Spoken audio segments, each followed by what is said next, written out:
Hello दोस्तों, स्वागत है आप सभी का आपके अपने YouTube channel MR world point में। एनटीपीसी के लिए आपकी प्रैक्टिस सेट की सीरीज चल रही है, जिसमें कि आपका 9वां प्रैक्टिस सेट है। इससे पहले के प्रैक्टिस सेट आपके चैनल पर डाले जा चुके हैं। यदि आपने अभी तक नहीं देखे हैं तो देख लीजिए और अपनी तैयारी को और भी मजबूत बनाइए। तो चलिए शुरू करते हैं आज का प्रैक्टिस सेट। देखिए पहला क्वेश्चन क्या है। देखिए क्वेश्चन है, यदि x बराबर a sin theta minus b cos theta तथा y बराबर a cos theta plus b sin theta है, तो निम्नलिखित में से कौन सा सही होगा। तो देखिए इस तरह का सेम क्वेश्चन आपका पिछले प्रैक्टिस सेट यानी प्रैक्टिस सेट नंबर 8 में 55 क्वेश्चन था। ठीक है, तो उसमें मैंने आपको बताया हुआ है कि जब इस तरह का क्वेश्चन दे रखा हो तो आपको क्या करना होता है कि पहली संख्या का वर्ग यानी कि एक्स का स्क्वायर फिर प्लस दूसरी संख्या का वर्ग यानी ये वाई का स्क्वायर, ये बराबर होता है किसके, इनके कोफिशिएंट के बराबर। तो A square plus B square के बराबर होता है। ठीक है, तो X square plus Y square किसके बराबर हो जाएगा, A square plus B square के बराबर हो जाएगा। ठीक है, तो ऑप्शन नंबर जो ए है वो आपका क्या बन जाएगा, राइट आंसर। ये सब सम का है, आपको याद रखनी है कि X square plus Y square बराबर A square plus B square होता है। क्लियर, ये निकलता कैसे है तो आपको इनका वर्क करके जोड़ना पड़ेगा, वहाँ से आपको ये निकल के आ जाएगा। लेकिन आपको उसको डायरेक्ट याद रखना है जो कि आपके काम आएगा, जैसे कि पिछले प्रैक्टिस सेट में काम आया था। नेक्स्ट देखिए, वह वैकल्पिक बॉक्स याद करो जो सीट ए को मुड़कर बनाया जा सकता है, यानी इसको मुड़कर बनने वाला कौन सा इसमें से बॉक्स है। तो आपको एक चीज़ ध्यान रखनी है, जब हम इसको मोड़ते हैं तो ये एक दूसरे के अपोजिट कैसे बनते हैं वो पॉइंट नोट कर लीजिए। जैसे ए के अपोजिट कौन आएगा, ए के अपोजिट सी दिखाई देगा, बी के अपोजिट कौन दिखाई देगा तो बी के अपोजिट डी दिखाई देगा, और एफ के अपोजिट कौन बनेगा तो एफ के अपोजिट बनेगा ई। इस तरीके से एक दूसरे के अपोजिट होते हैं जब हम इसको मोड़ते हैं तो। और एक चीज़ आपको और ध्यान रखनी है कि जब भी कोई चीज़ अपोजिट होती है, जैसे ए और सी क्या एक दूसरे के अपोजिट है, तो जब भी अपोजिट होंगे तो जब इस फलक को हम मोड़ेंगे तो जो हमें एक साथ दिखाई नहीं देंगे, यानी ए और सी एक साथ हमें दिखाई देने नहीं चाहिए, और बी और डी एक साथ दिखाई नहीं देने चाहिए, और एफ और ई एक साथ दिखाई नहीं देने चाहिए मोड़ने के बाद। तो आपसे पूछा कौन सा बनाया जा सकता है, तो देखिए इस वाले में देखिए इसमें ए और सी आपको दिखाई दे रहे हैं जो कि एक दूसरे के अपोजिट हैं, तो एक साथ दिखाई नहीं देने चाहिए, इसका मतलब ये हमारा नहीं बनाया जा सकता। ऐसे इसमें देखिए इसमें कुछ दिखाई दे रहा है अपोजिट, तो इसमें तो नहीं है। ये बी और डी यहाँ पे अपोजिट है, यहाँ पे अपोजिट है बी और डी, जो कि आपको एक साथ दिखाई नहीं देना चाहिए, जबकि यहाँ पे दिखाई दे रहे हैं, तो इसका मतलब ये भी नहीं बनाया जा सकता। और यहाँ पे भी आपको दिखाई दे रहे हैं तो ये भी नहीं बनाया जा सकता। इस वाले को चेक करिए, इसमें ए के अपोजिट क्या है, ए के अपोजिट सी है जो कि इसमें नहीं है, बी के अपोजिट डी है जो कि आपका इसमें नहीं है, और ई के अपोजिट क्या है, एफ है जो कि आपका इसमें नहीं है। इसका मतलब सिर्फ एक ही कंडीशन ऐसी बन रही है जो कि आपकी बनाई जा सकती है, बाकी 3 कंडीशन ऐसी हैं जो आपकी नहीं बनाई जा सकती। ठीक है, आपको यहाँ पे पॉइंट कौन सा याद रखना है कि जो अपोजिट फलक होते हैं वो एक साथ दिखाई नहीं देते हैं। ठीक है, नेक्स्ट देखिए, दिए चित्र में पी क्यू समांतर है आर एस के और आर एस समांतर है टी यू के, यानी जो तीनों जो रेखा है वो एक दूसरे के क्या है, समांतर है। तो आपको बताना है कि यदि पी टी यू कौन सा है, तो पी टी यू यानी ये वाला जो एंगल है ये कितने का है, 82 डिग्री का है। ठीक है, पूछा क्या है फिर आपसे, एस आर टी यानी ये वाला एंगल आपसे पूछा ये कितने का बनेगा। तो आपको पता है कि ये दोनों क्या, ये तीनों रेखाएं आपस में क्या है, समांतर है, तो जितना कोण ये अंश का होगा उतना ही कोण आपका ये वाला अंश का होगा। क्यों होगा, क्योंकि ये संगत कोण बन जाएंगे। आपको पता है कि जब दो समांतर रेखाओं को कोई तीसरी रेखा काटती है तो ये वाले कोण क्या कहलाते हैं, आपके संगत कोण कहलाते हैं। यानी जितना कोण ये अंश का होगा उतना ही कोण ये अंश का होगा। तो ये कितने का, ये आपका 82 का है, तो ये भी कितने का होगा, ये भी आपका 82 का होगा। और आपको ये भी पता है कि जब कोई तिर्यक रेखा किसी रेखा को काटती है तो इस तरह से जो कोण बनता है पूरा वो कितने अंश का बनता है, 180 अंश का बनता है, जिसमें से ये अकेला कितने का बन गया है, तो 82 का बन गया है। तो ये कितने का बचा हुआ, ये और नीचे वाला, तो ये बचा हुआ 180 माइनस के 82 यानी कि 108 अंश का बना, सॉरी कितने बचे हुआ, 98 अंश का बना होगा, 98 अंश का बचा होगा। ठीक है, अब यही कंडीशन आप उठा के यहाँ रख लीजिए, तो ये 82 का है।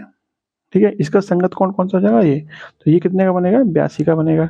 और जब ये पूरा कोण कितने का होगा, ये पूरा कोण होगा 180 अंश का, क्योंकि एक सरल रेखा पर बना हुआ कोण है। तो जब ये पूरा 180 अंश का है तो इसमें से ये 82 का हो गया, तो ये वाला कोण कितने का बचा होगा, ये वाला, ये बचा होगा आपका 98 डिग्री का। कितने का, 98 डिग्री का। तो आपसे यही तो पूछा है एस आर टी, यानी ये वाला कोण पूछा था आपसे, तो ये वाला कोण कितने अंश का हो जाएगा, 98 डिग्री यानी कि 98 डिग्री का। ठीक है, अगला क्वेश्चन देखिए, वस्तु एवं सेवा कर यानी कि जीएसटी किस प्रकार कर है, तो जीएसटी किस प्रकार कर है, अप्रत्यक्ष है, प्रत्यक्ष है, या फिर एक दोनों है, या फिर इनमें से कोई नहीं। तो वस्तु एवं सेवा कर किस प्रकार कर है, तो आपका ये अप्रत्यक्ष कर है। बात करें जीएसटी की, तो जीएसटी भारत में कब से लागू हुआ है, भारत में लागू हुआ है आपका 1 जुलाई 2017 से, ठीक है। 1 जुलाई 2017 से पूरे भारत में लागू हो गया है। और जीएसटी कैसा है, जीएसटी आपका एक अप्रत्यक्ष कर है। बात करें जीएसटी जो लागू हुआ है वो किस समिति की सिफारिश पर लागू हुआ है, तो समिति का नाम है विजय केलकर समिति, विजय केलकर समिति, ठीक है। और एक होता है जीएसटी काउंसिल, देखिए यहाँ देखिए, एक होता है जीएसटी काउंसिल, इसको बोलते हैं जीएसटी परिषद। जीएसटी परिषद का अध्यक्ष कौन होता है, आपसे पूछ लिया था जीएसटी परिषद का अध्यक्ष कौन होता है, तो जीएसटी परिषद का अध्यक्ष होता है वित्त मंत्री। वर्तमान में वित्त मंत्री कौन है, ये आपको कमेंट बॉक्स में बताना है। दूसरा आपका यहाँ पे नोट कर लीजिए कि जो जीएसटी था, जीएसटी जो था वो कौन से संविधान संशोधन के द्वारा लागू हुआ था, तो वो था आपका 101वां संविधान संशोधन, ठीक है। 101वां संविधान संशोधन के द्वारा क्या हुआ था, जीएसटी लागू हुआ था, ठीक है। और इसके अलावा आप एक पॉइंट और नोट कर लीजिए कि जो जीएसटी है वो संविधान के किस अनुच्छेद में है, तो जीएसटी संविधान के अनुच्छेद नंबर 246 के ए में है, ठीक है। ऐसे ही जीएसटी परिषद किस अनुच्छेद में है, तो जीएसटी परिषद संविधान के अनुच्छेद 279 ए में है, ठीक है। ये जो महत्वपूर्ण पॉइंट है आपको ये नोट करके रखना है, ठीक है, क्योंकि आपको कुछ भी क्वेश्चन घुमा के पूछा जा सकता है। क्लियर। नेक्स्ट क्वेश्चन देखते हैं। यातायात बत्तियों में लाल प्रकाश का उपयोग होता है क्योंकि लाल प्रकाश कम परिक्षेपित होता है, लाल खतरे का चिन्ह है, जानवर लाल रंग को पहचान सकते हैं, या फिर लाल प्रकाश अधिक परिक्षेपित होता है। देखिए लाल रंग के प्रकाश का प्रयोग करने का कारण क्या होता है, तो आपको नोट कर लेना है कि जो लाल रंग का प्रकाश होता है उसकी जो तरंग दैर्घ्य होती है, तरंग दैर्घ्य जो होती है वो अन्य रंगों की तुलना में सबसे अधिक होती है, ठीक है। अन्य रंगों की तुलना में सबसे अधिक होती है। तरंग दैर्घ्य अधिक होने का मतलब क्या है कि उसका जो परिक्षेपण होगा, उसका जो फैलाव होगा वो सबसे कम होगा, जो फैलाव होगा वो सबसे कम होगा। तो फैलाव कम होने का मतलब क्या है कि बिखरेगा कम, इसका मतलब वो दूर से ही हमें दिखाई देने लगेगा। जब हमें दूर से दिखाई देने लगेगा तो इसकी यही वजह होती है कि जो खतरे के निशान होते हैं या फिर जो यातायात की बत्तियां होती हैं उनमें इसी वजह से लाल रंग का प्रयोग किया जाता है। तो इस क्वेश्चन का राइट आंसर क्या बनेगा, लाल प्रकाश कम परिक्षेपित होता है, इसकी वजह से यातायात की बत्तियों में ही लाल रंग का प्रयोग किया जाता है। इसके अलावा आपसे कभी-कभी क्वेश्चन पूछ लिया जाता है कि सूर्य उगते समय और छिपते समय लाल रंग का क्यों दिखाई देता है, तो उसका कारण भी क्या होता है, यही होता है। सूर्य उगते समय और छिपते समय लाल रंग का क्यों दिखाई देता है, तो उसका कारण भी क्या होता है कि लाल रंग का तरंगदैर्घ्य सबसे अधिक होता है, जिसके कारण उसका प्रकीर्णन यानी कि फैलाव कम होता है, जिसकी वजह से वो हमें लाल रंग का दिखाई देता है सूर्य, ठीक है। और सबसे तरंगदैर्घ्य ज़्यादा किसकी होती है, तो लाल रंग की सबसे ज़्यादा तरंगदैर्घ्य होती है, ठीक है। इस क्वेश्चन का राइट आंसर क्या बनेगा, ऑप्शन नंबर ए, लाल रंग कम परिक्षेपित होता है, ठीक है।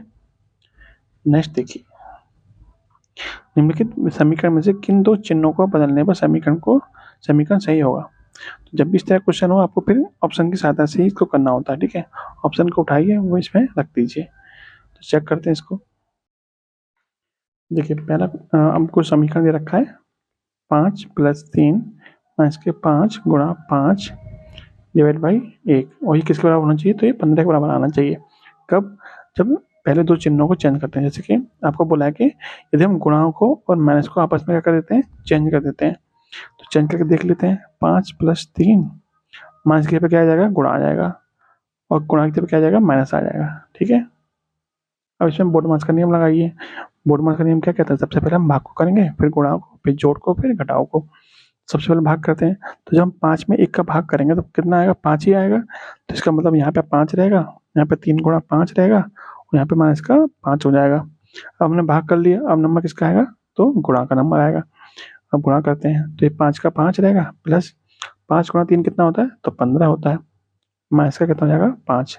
अब देखिए नंबर आएगा जोड़ का, या तो आप जोड़ लीजिए 15 में 5, या फिर आप प्लस के 5 से माइनस के 5 भी काट सकते हैं। तो कितना बचा, 15 ही बचा, जो कि आपका 15 ही बचना चाहिए था। इसका मतलब जो ऑप्शन नंबर ए है वो आपका क्या है, सही है, ठीक है। नेक्स्ट देखिए, सरल करें, इसको सरल करना है, तो इसको सरल करने पर क्या आएगा, देखिए यहीं पे काट लेते हैं इसको, तो 9 से 9 तो देखिए माइनस यहाँ पे और माइनस यहाँ पे 3 बार माइनस आया, इसका मतलब माइनस का माइनस में गुणा करेंगे प्लस आ जाएगा और फिर प्लस का माइनस में गुणा करेंगे तो फिर माइनस आ जाएगा। इसका मतलब आपके आंसर में माइनस आना चाहिए, तो ये दोनों तो आपके आंसर होंगे नहीं। अब इसको सॉल्व भी कर लेते हैं। तो देखिए 9 से 9 खत्म, 5 से 5 भी खत्म, 11 से कटेगा आपका ये 2 बार और 2 से कटेगा आपका ये 3 बार और 3 से कटेगा आपका ये 1 बार। तो कुल मिला कितना बचा? तो 1 बचा। 1 प्लस का बचेगा माइनस का, तो आपका बचेगा माइनस का, यानी कि जो ऑप्शन नंबर 3 है वो आपका सही है। ठीक है, सिंपल क्वेश्चन है, कुछ नहीं, आपको काट पीट करनी है, काट पीट करनी है आपको, और कुछ नहीं करना। ठीक है, नेक्स्ट देखिए, एक व्यक्ति ने 3 लाख रुपए में कृषि योग्य भूमि खरीदी। उसने 1/3 भाग को 20% की हानि पर तथा 2/5वें भाग को 25% के लाभ पर बेच दिया। उसे कुल 10% का लाभ प्राप्त करने के लिए शेष बची भूमि को कितने मूल्य पर बेचना होगा? देखिए, कुल कितने में खरीदी थी? 3 लाख में खरीदी थी। ठीक है, 3 लाख ही है ना ये, ठीक है 3 लाख ही है, 3 लाख में खरीदी थी। उसने 1/3 भाग को 20% की हानि पर बेच दिया। तो 3 लाख का 1/3 भाग इतना हो गया। इसको सॉल्व करने के बाद जो भी आएगा उसको कितने में बेचा है? तो 20% की हानि में बेचा है। इसका मतलब उसने कितने में बेचा होगा? तो 20% की हानि को हम डायरेक्ट निकाल सकते हैं, 80/100 करके विक्रय मूल्य निकाल सकते हैं डायरेक्ट। तो यदि 100 का मूल्य था तो 20% हानि, यानी कि मतलब 80/100 करके हम डायरेक्ट इसको विक्रय मूल्य निकाल सकते हैं। इसको सॉल्व करते हैं, 0 से 0 खत्म, 1 0 से 1 0 भी खत्म। ठीक है, 3 से कटेगा आपका ये 1 बार, 1 मतलब ये कितना जीरो बचेंगे? 1 2 3 4, 10,000, 10,000 का गुणा 8 में करेंगे कितना जाएगा? 80,000। ठीक है, इसका मतलब जो पहला 1/3 भाग था वो कितने बेचा गया है? 80,000 में बेचा गया है। और दूसरा देखते हैं, जो 2/5 भाग है, यानी कि 3 लाख का, ठीक है, जो 3 लाख का 2/5 भाग है वो कितने परसेंट लाभ पे बेचा गया है? 25%। तो इसका हम 125% निकाल देंगे तो हमारा क्या निकल के आ जाएगा? विक्रय मूल्य। इसको सोल्व करिए, 25 से कटेगा आपके 4 बार, सॉरी 5 बार, 25 से कटेगा आपके 4 बार और 0 से 5 से 5 कदम, 2 से कटेगा आपका ये 2 बार और 2 से कटेगा आपका ये 1.5 लाख बार। ठीक है, क्योंकि 3 लाख है तो 3 लाख का आधा कितना हो जाएगा? 1.5 लाख हो जाएगा। तो यहाँ कितना आ गया आपका? 1.5 लाख आ गया। ठीक है, इसका मतलब पहला भाग इसने 80,000 में बेचा और दूसरा भाग इसने 1.5 लाख में बेचा। कुल मिलाकर अब तक कितने रुपए में बेच चुका है ये चीजें? तो 1.5 लाख प्लस 80,000 कितना हो जाएगा? 2,30,000 रुपए। ठीक है, यानी अब तक ये 2,30,000 रुपए का सामान बेच चुका है। लेकिन वो कह रहा है कि उसे पूरे सामान पर 10% का लाभ होना चाहिए। तो 3 लाख की चीज खरीदी थी, 10% का लाभ होना चाहिए। इसका मतलब विक्रय मूल्य कितना होना चाहिए? तो 3 लाख का 10%, 3 लाख का 10% विक्रय मूल्य निकाला तो हम सीधे 110% निकाल देंगे। 0 से 0 खत्म, 0 से 0 खत्म। 11 इंटू 30,000 कितना होता है? 3,30,000। ठीक है, 3,30,000। इसका मतलब उसे 3,30,000 में चीज में बेचनी थी। तो जो शेष भाग बचा होगा, जो भी शेष भाग यहाँ पर बचा होगा, यानी 1/3 प्लस 2/5 को निकालने के बाद जो भी शेष भाग बचा होगा वो हमें कितने में बेचना होगा? तो 2,30,000 में तो हम बेच चुके हैं, हम बेचनी कितने में? तो 3,30,000 में। तो कितने में और बेचना पड़ेगा? तो 2,30,000 को इसमें से घटा दीजिए, कितना बचेगा आपका? 0 0 0 0 0 और 1, यानी कि आपका 1 लाख रुपए में वो सामान बेचना पड़ेगा। यानी जो भी शेष हिस्सा बचा होगा इसका, उसका कितने बेचना पड़ेगा आपको? 1 लाख रुपए में बेचना होगा, तब जाके पूरे सामान पे हमें 10% का लाभ होगा। ठीक है, ऑप्शन नंबर डी। नेक्स्ट देखिए, भारत सरकार द्वारा वन्य जीव सुरक्षा अधिनियम कब लाया गया? वाइल्ड लाइफ प्रोटेक्शन एक्ट कब लाया गया? तो ये लाया गया था आपका 1972 को। ठीक है, 1972 को लाया गया था वन्य जीव सुरक्षा अधिनियम। यही आपसे पूछ लिया जाए कि वन्य जीव सुरक्षा दिवस कब मनाया जाता है? तो वन्य जीव दिवस कब मनाया जाता है? तो वन्य जीव दिवस मनाया जाता है आपका 3 मार्च को। ठीक है, और संविधान के किस अनुच्छेद में वन्य जीवों के संरक्षण की बात की गई है? तो उसका नाम है अनुच्छेद 48 के 1 में। ठीक है, वन्य जीवों संरक्षण की बात किसमें? अनुच्छेद 48 के 1 में वन्य जीवों से संरक्षण बात की गई है। और वन्य जीव संरक्षण दिवस कब मनाया गया? संरक्षण दिवस कब मनाया जाता है? 3 मार्च को। और वन्य जीव सुरक्षा अधिनियम कब आया था? 1972 में। बात करें 1973 में क्या था, तो 1973 भी आपके लिए इम्पोर्टेंट है, जो आपका प्रोजेक्ट टाइगर था। प्रोजेक्ट टाइगर कब चलाया गया था? प्रोजेक्ट टाइगर 1973 में चलाया गया था। और प्रोजेक्ट एलिफेंट यानी हाथियों के संरक्षण के लिए जो प्रोजेक्ट चलाया गया था वो कब चलाया गया था? वो चलाया गया था 1992 में। क्लियर? नेक्स्ट देखिए, जनगणना 2011 के अंतिम आंकड़ों के अनुसार भारत की जनसंख्या विश्व की जनसंख्या कितने परसेंट है? तो देखिए, ये क्वेश्चन तो मैं आपको बता चुका हूँ पिछले प्रैक्टिस सेट में। तो आपके जो प्रैक्टिस सेट कराए जा रहे हैं पिछले वाले, वो भी आपको ध्यान से देखने हैं, जिससे कि आपको अगले आने वाले प्रैक्टिस सेट में हेल्प मिल सकेगी और आपके एग्जाम में भी हेल्प मिलेगी। तो इस क्वेश्चन का आंसर मैंने क्या बताया था? 17.5% बताया था। ठीक है, और आपसे यही पूछ लिया जाए कि जो भारत का क्षेत्रफल है, भारत का क्षेत्रफल अगर पूरे विश्व का कितने परसेंट है? तो 2.4% है। ठीक है, कितने परसेंट है? 2.4% है भारत का क्षेत्रफल पूरे विश्व के क्षेत्रफल का। बात आ रही जनसंख्या की, तो 2011 की जनगणना के अनुसार भारत की जनसंख्या पूरे विश्व की कितने परसेंट थी? तो 17.5% थी। जनगणना के बारे में कुछ महत्वपूर्ण फैक्ट नोट कर लीजिए। वैसे तो बहुत सारे फैक्ट हैं जनगणना के, लेकिन कुछ 2-4 फैक्ट हैं जो नोट कर लीजिए। जैसे जो 2011 की जनगणना है, उसका ध्येय वाक्य क्या था? हमारी जनगणना हमारा भविष्य। हमारी जनगणना हमारा भविष्य, अवर सेंसस अवर फ्यूचर। आपसे पूछा है 2011 की जनगणना कौन सी क्रम की जनगणना थी? तो ये 15वीं क्रम की जनगणना थी। आज़ादी के बाद कौन सी क्रम की थी? तो आज़ादी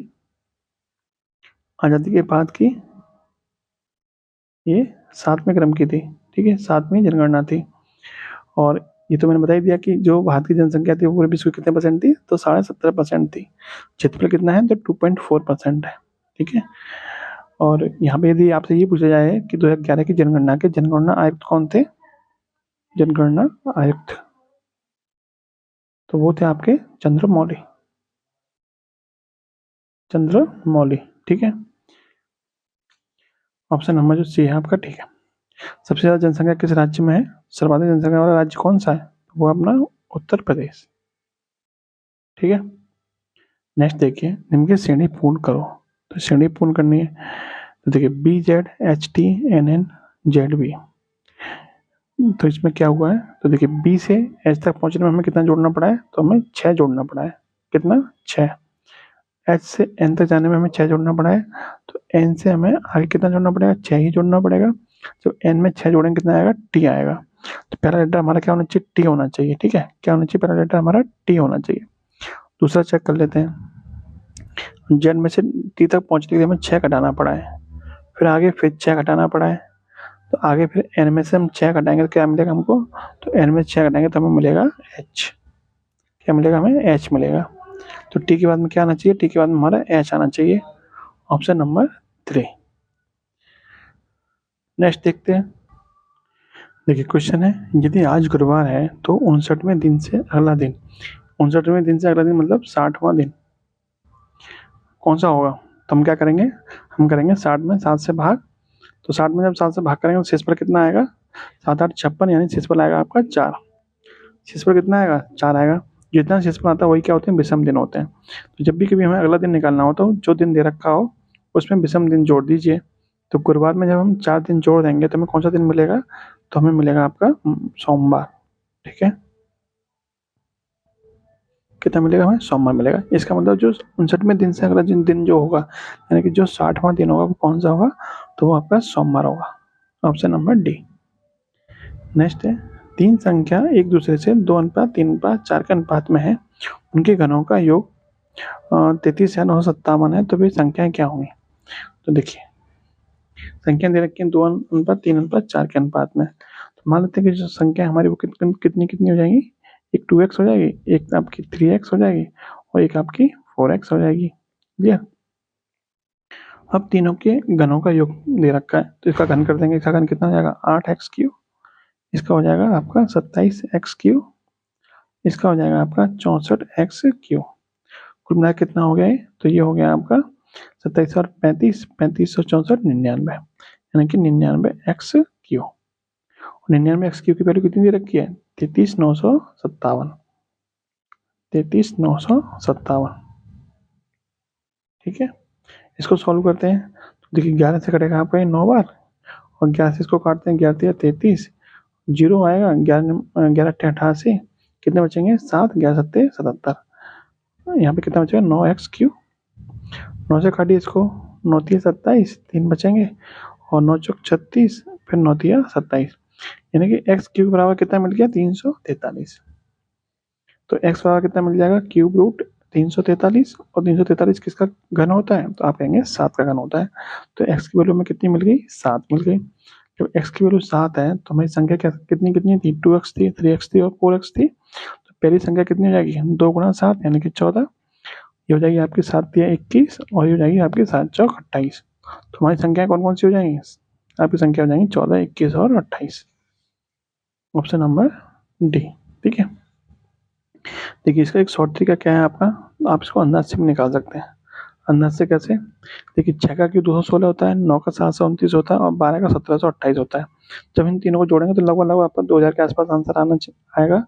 और ये तो आपका 33,000 बहुत ज़्यादा है, इसका मतलब संख्याएं हैं वो आपकी बड़ी होनी चाहिए, इनसे काफ़ी बड़ी। तो देखिए ये भी नहीं होगा, ये भी आपको ज़्यादा बड़ा नहीं है, ये भी आपको ज़्यादा बड़ा नहीं है।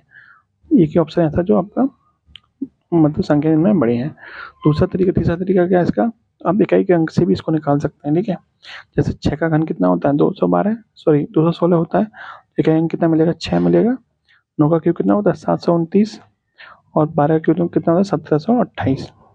तो 8 और 9 17, 17 6 23, इकाई अंक कितना आना चाहिए जोड़कर, तो 3 आना चाहिए, जबकि यहाँ कितना है 7 है। तो ये भी नहीं होगा, इसको चेक करेंगे तो इस तरह से इकाई अंक से भी हम इसको चेक कर सकते हैं। ठीक है, नेक्स्ट देखिए, विद्युत बल्ब में निष्क्रिय नाइट्रोजन एवं आर्गन गैसें क्यों भरी जाती हैं। तो नाइट्रोजन और आर्गन गैसें इसलिए भरी जाती हैं क्योंकि उसमें जो फिलामेंट होता है वो क्या होगा, वो यदि सक्रिय गैस भरी जाएगी तो उसके साथ क्रिया कर देगा और क्रिया करने के बाद वो क्या होगा, जल जाएगा।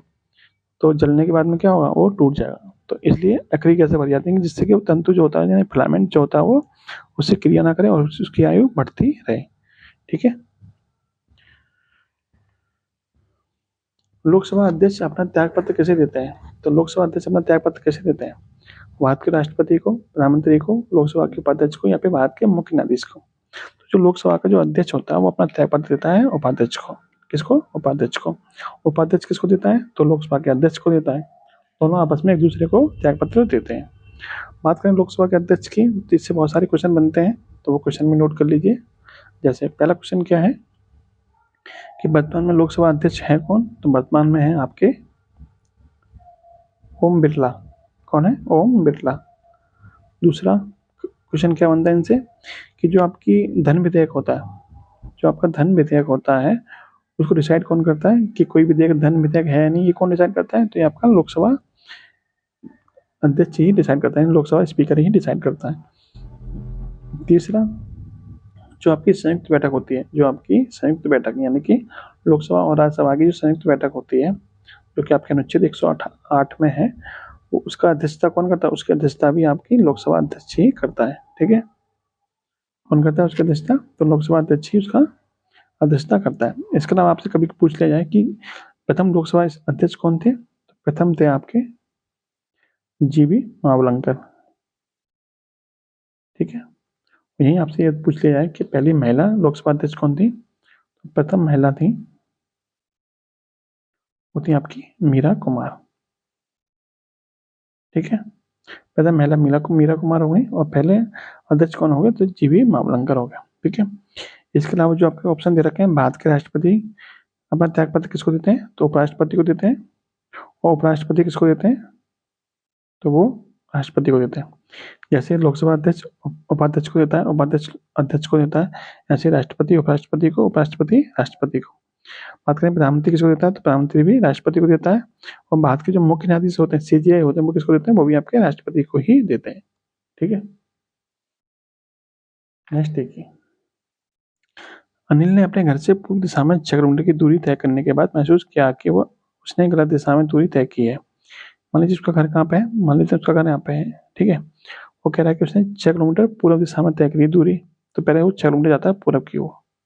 ठीक है, देखिए दिशा मैंने इस तरह से बनाई है, ये आपकी पूर्व है, ये पश्चिम है, ये उत्तर है और ये आपकी दक्षिण है। तो 6 किलोमीटर कहाँ जा रहा है, पूर्व दिशा की ओर जा रहा है। फिर उसको महसूस होता है कि वो गलत दिशा में आ गया, फिर क्या कहता है, वो वापस जाता है। देखिए वो वापस घूमा और पश्चिम दिशा में कितना जाता है, 12 किलोमीटर। तो यहाँ से कितना चलेगा, 12 किलोमीटर चलेगा। जब यहाँ से 12 किलोमीटर चलेगा तो यहाँ से यहाँ तक की दूरी कितनी बचेगी, 6 किलोमीटर ही बचेगी। और ये दिशा कौन सी होगी, पश्चिमी होगी। फिर दाईं ओर घूमकर अपने कार्यालय पहुंचने के लिए 8 किलोमीटर चलता है। दाईं ओर घूमता है और कितना चलता है, तो 8 किलोमीटर चलता है। कहाँ पहुंच जाता है, अपने कार्यालय पे पहुंच जाता है। तो उसने तो उसके घर से कार्यालय की सीधी दूरी कितनी थी? घर कहाँ पे था, यहाँ पे था। घर से कार्यालय की सीधी दूरी, यानी आपको ये दूरी निकालनी है। क्या निकालनी है, ये दूरी निकालनी है। तो देखिए इसमें ये कितना है, 6 है, ये कितना 8 है, तो ये कितना होगा, 10 होगा। मैंने आपको कई बार समझा चुका हूँ कि जो टेम्पलेट बनता है वो कैसे बनता है, 6 8 10। 6 8 10 जैसे आपने पढ़ा होगा। जैसे मान लीजिए ये आपका समकोण त्रिभुज है, जिसमें आप मान लीजिए आधार आपका 3 है, ये आपका लंब 4 है, तो ये कितना होता है, 5 होता है। टेम्पलेट पढ़ा ही था आपने, नहीं तो आप पाइथागोरस प्रमेय से भी निकाल सकते हैं। आधार का वर्ग प्लस लंब का वर्ग बराबर किसका होता है, खंड के वर्ग के बराबर होता है। यदि हम इसमें दोनों, यदि हम इन तीनों संख्याओं 2 से गुणा कर दें तो ये 6 हो जाएगा, इसमें दूसरे करेंगे तो ये 8 हो जाएगा, इसमें दूसरे करेंगे तो 10 हो जाएगा। ठीक है, तो ये भी क्या होता है, ये भी आपका एक ट्रिपलेट ही होता है। ठीक है, इस पर भी पाइथागोरस प्रमेय काम करती है। तो आपको ये याद रखना है, 3 4 5 6 8 10, यानी इस बेसिक ट्रिपलेट में हम किसी भी संख्या से गुणा करेंगे तो हमें वो ट्रिपलेट ही मिलेगा, नहीं तो आप पाइथागोरस प्रमेय से भी इसको निकाल सकते हैं। ठीक है, इसका राइट आंसर क्या बना, इसका राइट आंसर बना आपका 10 किलोमीटर। ठीक है, ऑप्शन नंबर 3। नेक्स्ट है 5929 छात्र ऑडिटोरियम में इस तरह बैठे हैं कि जितने छात्र एक पंक्ति में बैठे हैं ऑडिटोरियम में उतनी ही पंक्तियां हैं। तो ऑडिटोरियम में पंक्तियों की संख्या बताइए। जितने छात्र बैठे हैं उतनी पंक्तियां हैं। मान लीजिए x छात्र हैं और x ही पंक्तियां हैं, तो कुल मिलाकर छात्र कितने हो जाएंगे, 5929। तो x स्क्वायर बराबर 5929, तो x बराबर क्या हो जाएगा, अंडर में 5929। ठीक है, अब इसका वर्गमूल निकालना है। तो आपको वर्गमूल निकालना आता होगा, नहीं आता तो वर्गमूल निकालने की मैंने आपको वीडियो डाली हुई है चैनल पर, छोटी सी वीडियो। उसमें आप किसी भी संख्या का वर्गमूल निकाल सकते हैं, चाहे वो आपके पूर्ण वर्ग निकालना हो या फिर पॉइंट पे निकालना हो। अब इसका आंसर कैसे निकालें, तो इसका आंसर आप ऑप्शन की सहायता से निकाल लीजिए। देखिए इसका जो वर्गमूल संख्या होगी वो इनमें से कोई एक होगी। ठीक है, तो 2 का जो वर्ग करेंगे तो इकाई अंक कितना मिलेगा, हमें 4 मिलेगा, लेकिन यहाँ पे है कितना, 9 है, तो ये नहीं होगा। 5 का वर्ग करेंगे तो 5 ही इकाई अंक मिलता है, जबकि हमें चाहिए कितना, 9 चाहिए। 8 का वर्ग करेंगे कितना मिलता है, 4 मिलता है, या फिर चाहिए कितना, 9। और 7 का वर्ग करेंगे कितना मिलेगा, हमें इकाई का अंक 9 मिलता है। तो इसका मतलब इस पूरे का वर्गमूल कितना मिलेगा, हमें 77 मिलेगा। ठीक है, कितना मिलेगा, 77 मिलेगा। तो इसका एक ही ऑप्शन है जो कि आपको इसको सेटिस्फाई कर रहा है। वैसे आप इसका वर्गमूल निकालेंगे तो कितना आएगा, 77 ही आएगा। हम वर्गमूल कैसे निकालते हैं इसके लिए आप वीडियो आके देख सकते हैं। ठीक है, घनमूल की भी पड़ी हुई है वीडियो और वर्गमूल की भी। नेक्स्ट क्वेश्चन देखिए, क्वेश्चन है ए एक्स प्लस बी वाई बराबर सी है, जहाँ ए बी दो धनात्मक वास्तविक संख्या है कि ग्राफ और निर्देशांक अक्षों द्वारा बने त्रिभुज का क्षेत्रफल बताइए। देखिए कोऑर्डिनेट ज्योमेट्री का क्वेश्चन है। आपको दिया है कि ए एक्स प्लस के बी वाई बराबर दे रखा है आपको सी। ठीक है, आपको बनाना है त्रिभुज जो कि इसके कोऑर्डिनेट के द्वारा बनेगा। तो आपको त्रिभुज का क्षेत्रफल बताना है, तो निर्देशांक कैसे निकालेंगे। देखिए मान लीजिए यदि x बराबर 0 है, इस वाले इक्वेशन में यदि हम रखें x बराबर 0, तो हमें y बराबर कितना मिलेगा, x बराबर 0 रखेंगे तो ये पूरा 0 हो जाएगा यहाँ तक। y बराबर क्या बचेगा, c बटे b। y बराबर में कितना मिलेगा, c बटे b। तो एक तो निर्देशांक मिल गया आपको, x बराबर जब 0 रख रहे हैं तो y बराबर c बटे b मिल गया। दूसरी कंडीशन में जब हम y बराबर 0 रखते हैं, जब हम इसमें y बराबर 0 रखते हैं तो हमें x बराबर कितना मिलेगा, तो x बराबर मिल जाएगा हमें c बटे a, x बराबर c बटे a। ठीक है, अब इसको दर्शाते हैं अपने कोऑर्डिनेट पे। कैसे दर्शाएंगे, तो आपको ये तो पता ही है कि ये आपका जो कौन सा अक्ष होता है, ये आपका एक्स होता है, ये आपका वाई होता है। क्या होता है, वाई। इसको बोलते हैं माइनस के एक्स, इसको बोलते हैं माइनस के वाई। ये होता है आपका ओरिजिन, यानी कि 0 मानते हैं इसको। ठीक है, अब हमें दर्शाना है इसको, तो इस पर कैसे दर्शाएंगे, जब हम एक्स बराबर 0 रखते हैं तो एक्स बराबर 0 यहाँ पे आएगा, वाई बराबर क्या है, सी बट्टे बी। तो सी बट्टे बी का वाई अक्ष पे आएगा, प्लस का दे रखा है तो कहीं यहाँ पे माना जाएगा ये, तो 0 और c बट्टे b। ठीक है, यानी ये वाले निर्देशांक आपके यहाँ पे आ गए, और ये वाले निर्देशांक कहाँ पे आएंगे, तो x की वैल्यू कितनी है, c बट्टे a, तो c बट्टे a यहाँ पे कहीं होगा, और y की वैल्यू कितनी है, 0। ठीक है, तो आपका यहाँ पे आ जाएगा। तो ये बन गए आपके निर्देशांक, यानी 0 c बट्टे b यहाँ पे आएगा, और c बट्टे a और 0 यहाँ पे आएगा। जब इस दोनों पॉइंट को हम मिला देते हैं तो आपका एक त्रिभुज बन जाता है। आपको इसी त्रिभुज का क्षेत्रफल बताना है। तो इस त्रिभुज का क्षेत्रफल कैसे निकालेंगे? तो आपको पता ही है आपका समकोण त्रिभुज होता है, ये अच्छा आप एक दूसरे को समकोण पे काटते हैं तो ये आपका समकोण त्रिभुज बनेगा। और समकोण त्रिभुज का क्षेत्रफल क्या होता है? समकोण त्रिभुज का क्षेत्रफल होता है आपका 1/2 आधार गुणा ऊंचाई, आधार मतलब ये वाली दूरी और ऊंचाई मतलब लंब, ठीक है। यानी कि क्षेत्रफल बराबर क्या होता है? 1/2 आधार गुणा लंब। अब देखिए, अब इस त्रिभुज में आधार कितना है, यानी यहाँ से यहाँ तक की दूरी कितनी है? तो c/a है। और लंब की दूरी कितनी है? तो c/b है। तो कितना हो जाएगा? 1/2 आधार यानी कि c/a गुणा c/b। कितना मिल जाएगा आपको यहाँ से? c इंटू सी यानी c² बटे में 2ab। तो उस त्रिभुज का क्षेत्रफल कितना मिल जाएगा? c² अपॉन में 2ab। ऑप्शन नंबर सी, ठीक है, c² अपॉन 2ab। नेक्स्ट देखिए, गोल गुम्बज किस सदी में बनाया गया था? गोल गुम्बज किस सदी में बनाया गया था? तो जो गोल गुम्बज बनाया गया था वो 1656 में बनाया गया था। तो 1656 किस सदी में आएगा? तो देखिए 1656 आएगा पर 17वीं सदी में। किस में आएगा? 17वीं सदी में आएगा। और ये बनाया किसने था? तो आदिल शाह ने बनवाया था, आदिल शाह ने, ठीक है। बीजापुर का सुल्तान था। गोल गुम्बज कहाँ पर है? बीजापुर में। और बीजापुर कहाँ पर है? तो कर्नाटक में। क्लियर? अगला क्वेश्चन देखिए, संविधान में कौन संशोधन करता अथवा करती है? तो संविधान में संशोधन करने की पावर किसके पास होती है? तो संविधान में संशोधन करने की पावर आपकी संसद के पास होती है, ठीक है।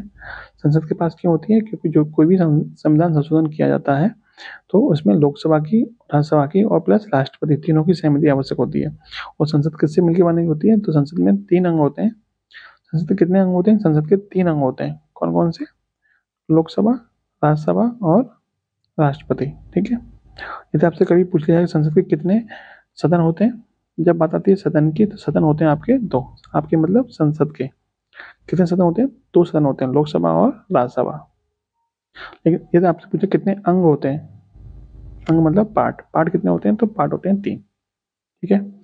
बात करें संविधान संशोधन संविधान के किस भाग में है? तो संविधान संशोधन संविधान के भाग 18 में है।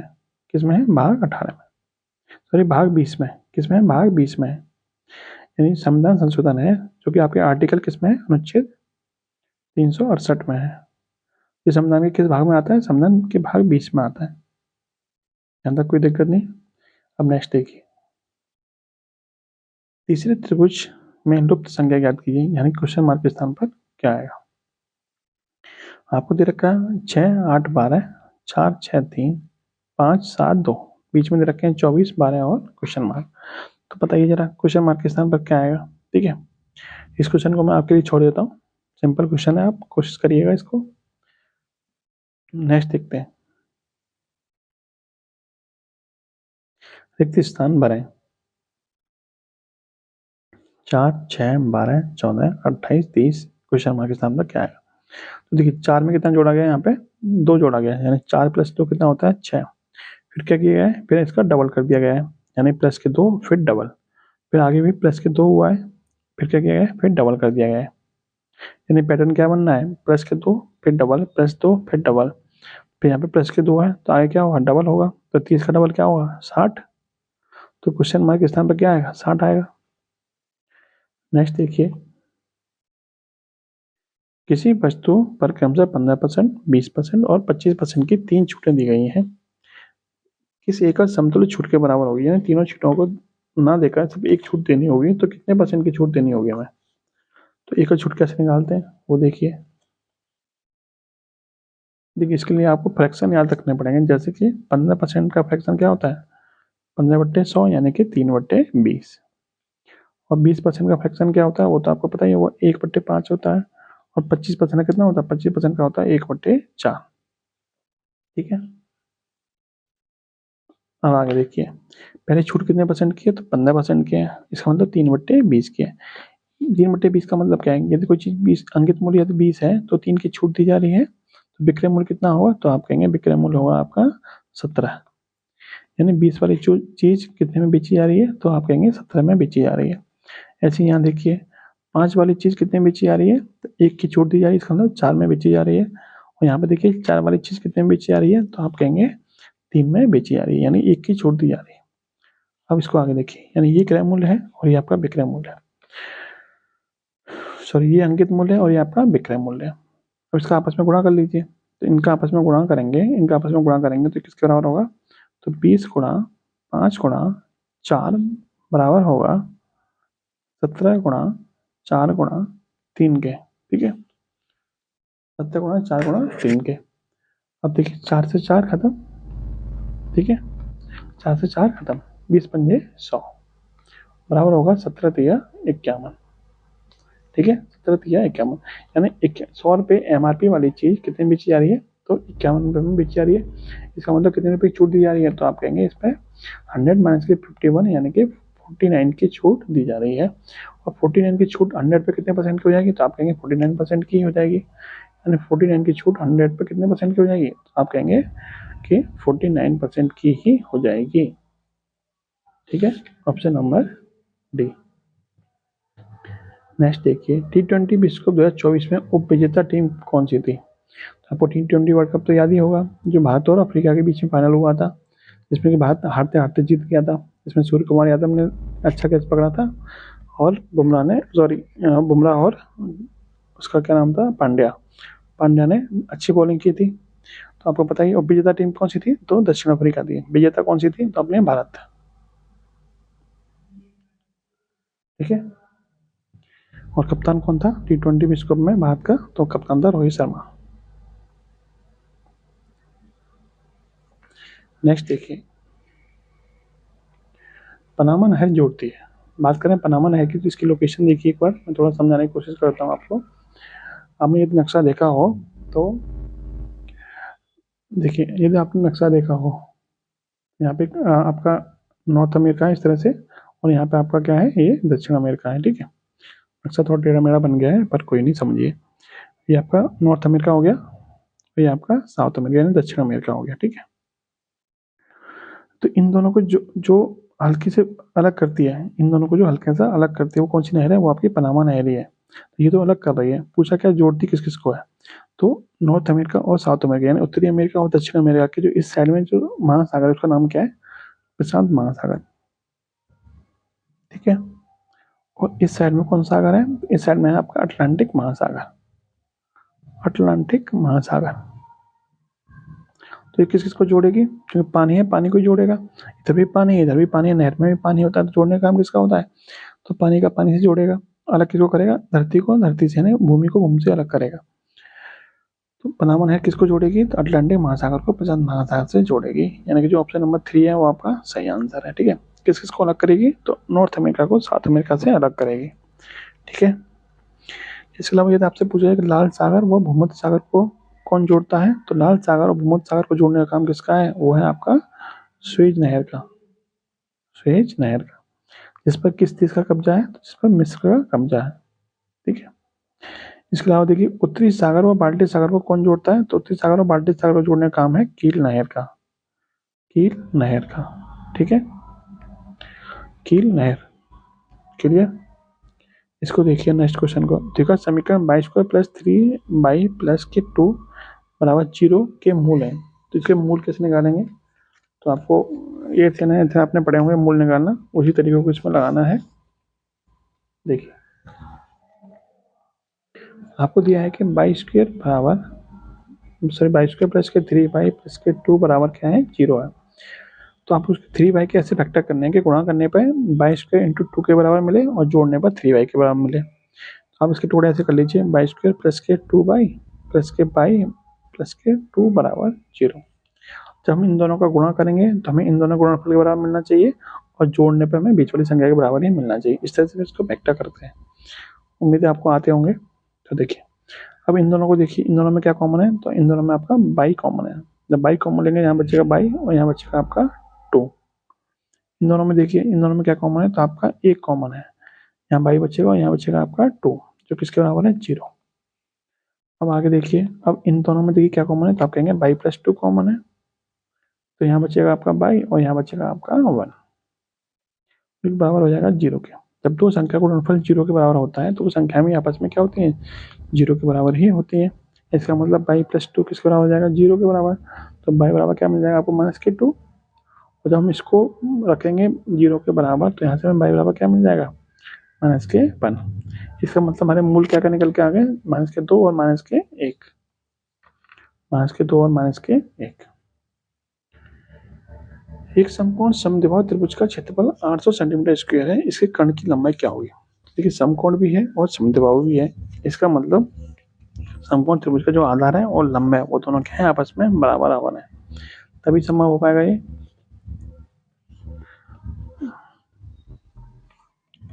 देखिए समकोण त्रिभुज आपको इस तरह से बनता है, इसकी ये क्या है, समद्विबाहु है, इसका मतलब इसके दो भुजाएं बराबर है, तो कर्ण तो किसी के बराबर होगा नहीं, क्योंकि कर्ण तो सबसे बड़ी भुजा होती है। तो ये इसका मतलब ये दोनों भुजाएं क्या आपस में बराबर है। यदि हम इसको x मान लें, इसको भी x मान लें, तो हमारा कर्ण कितना हो जाएगा, √2x हो जाएगा। कैसे पता चला, तो पाइथागोरस प्रमेय से पता चलता है। ठीक है, ये यदि इसको ये x है, ये x है, क्या होता है, √2x होता है। ठीक है, अब आगे देखिए,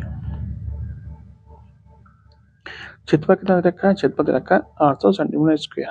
तो मैंने अभी आपको पिछले क्वेश्चन में बताया था, इसी प्रैक्टिस में बताया था कि जो समकोण त्रिभुज होता है उसका क्षेत्रफल क्या होता है, उसका क्षेत्रफल होता है 1/2 आधार इंटू ऊंचाई।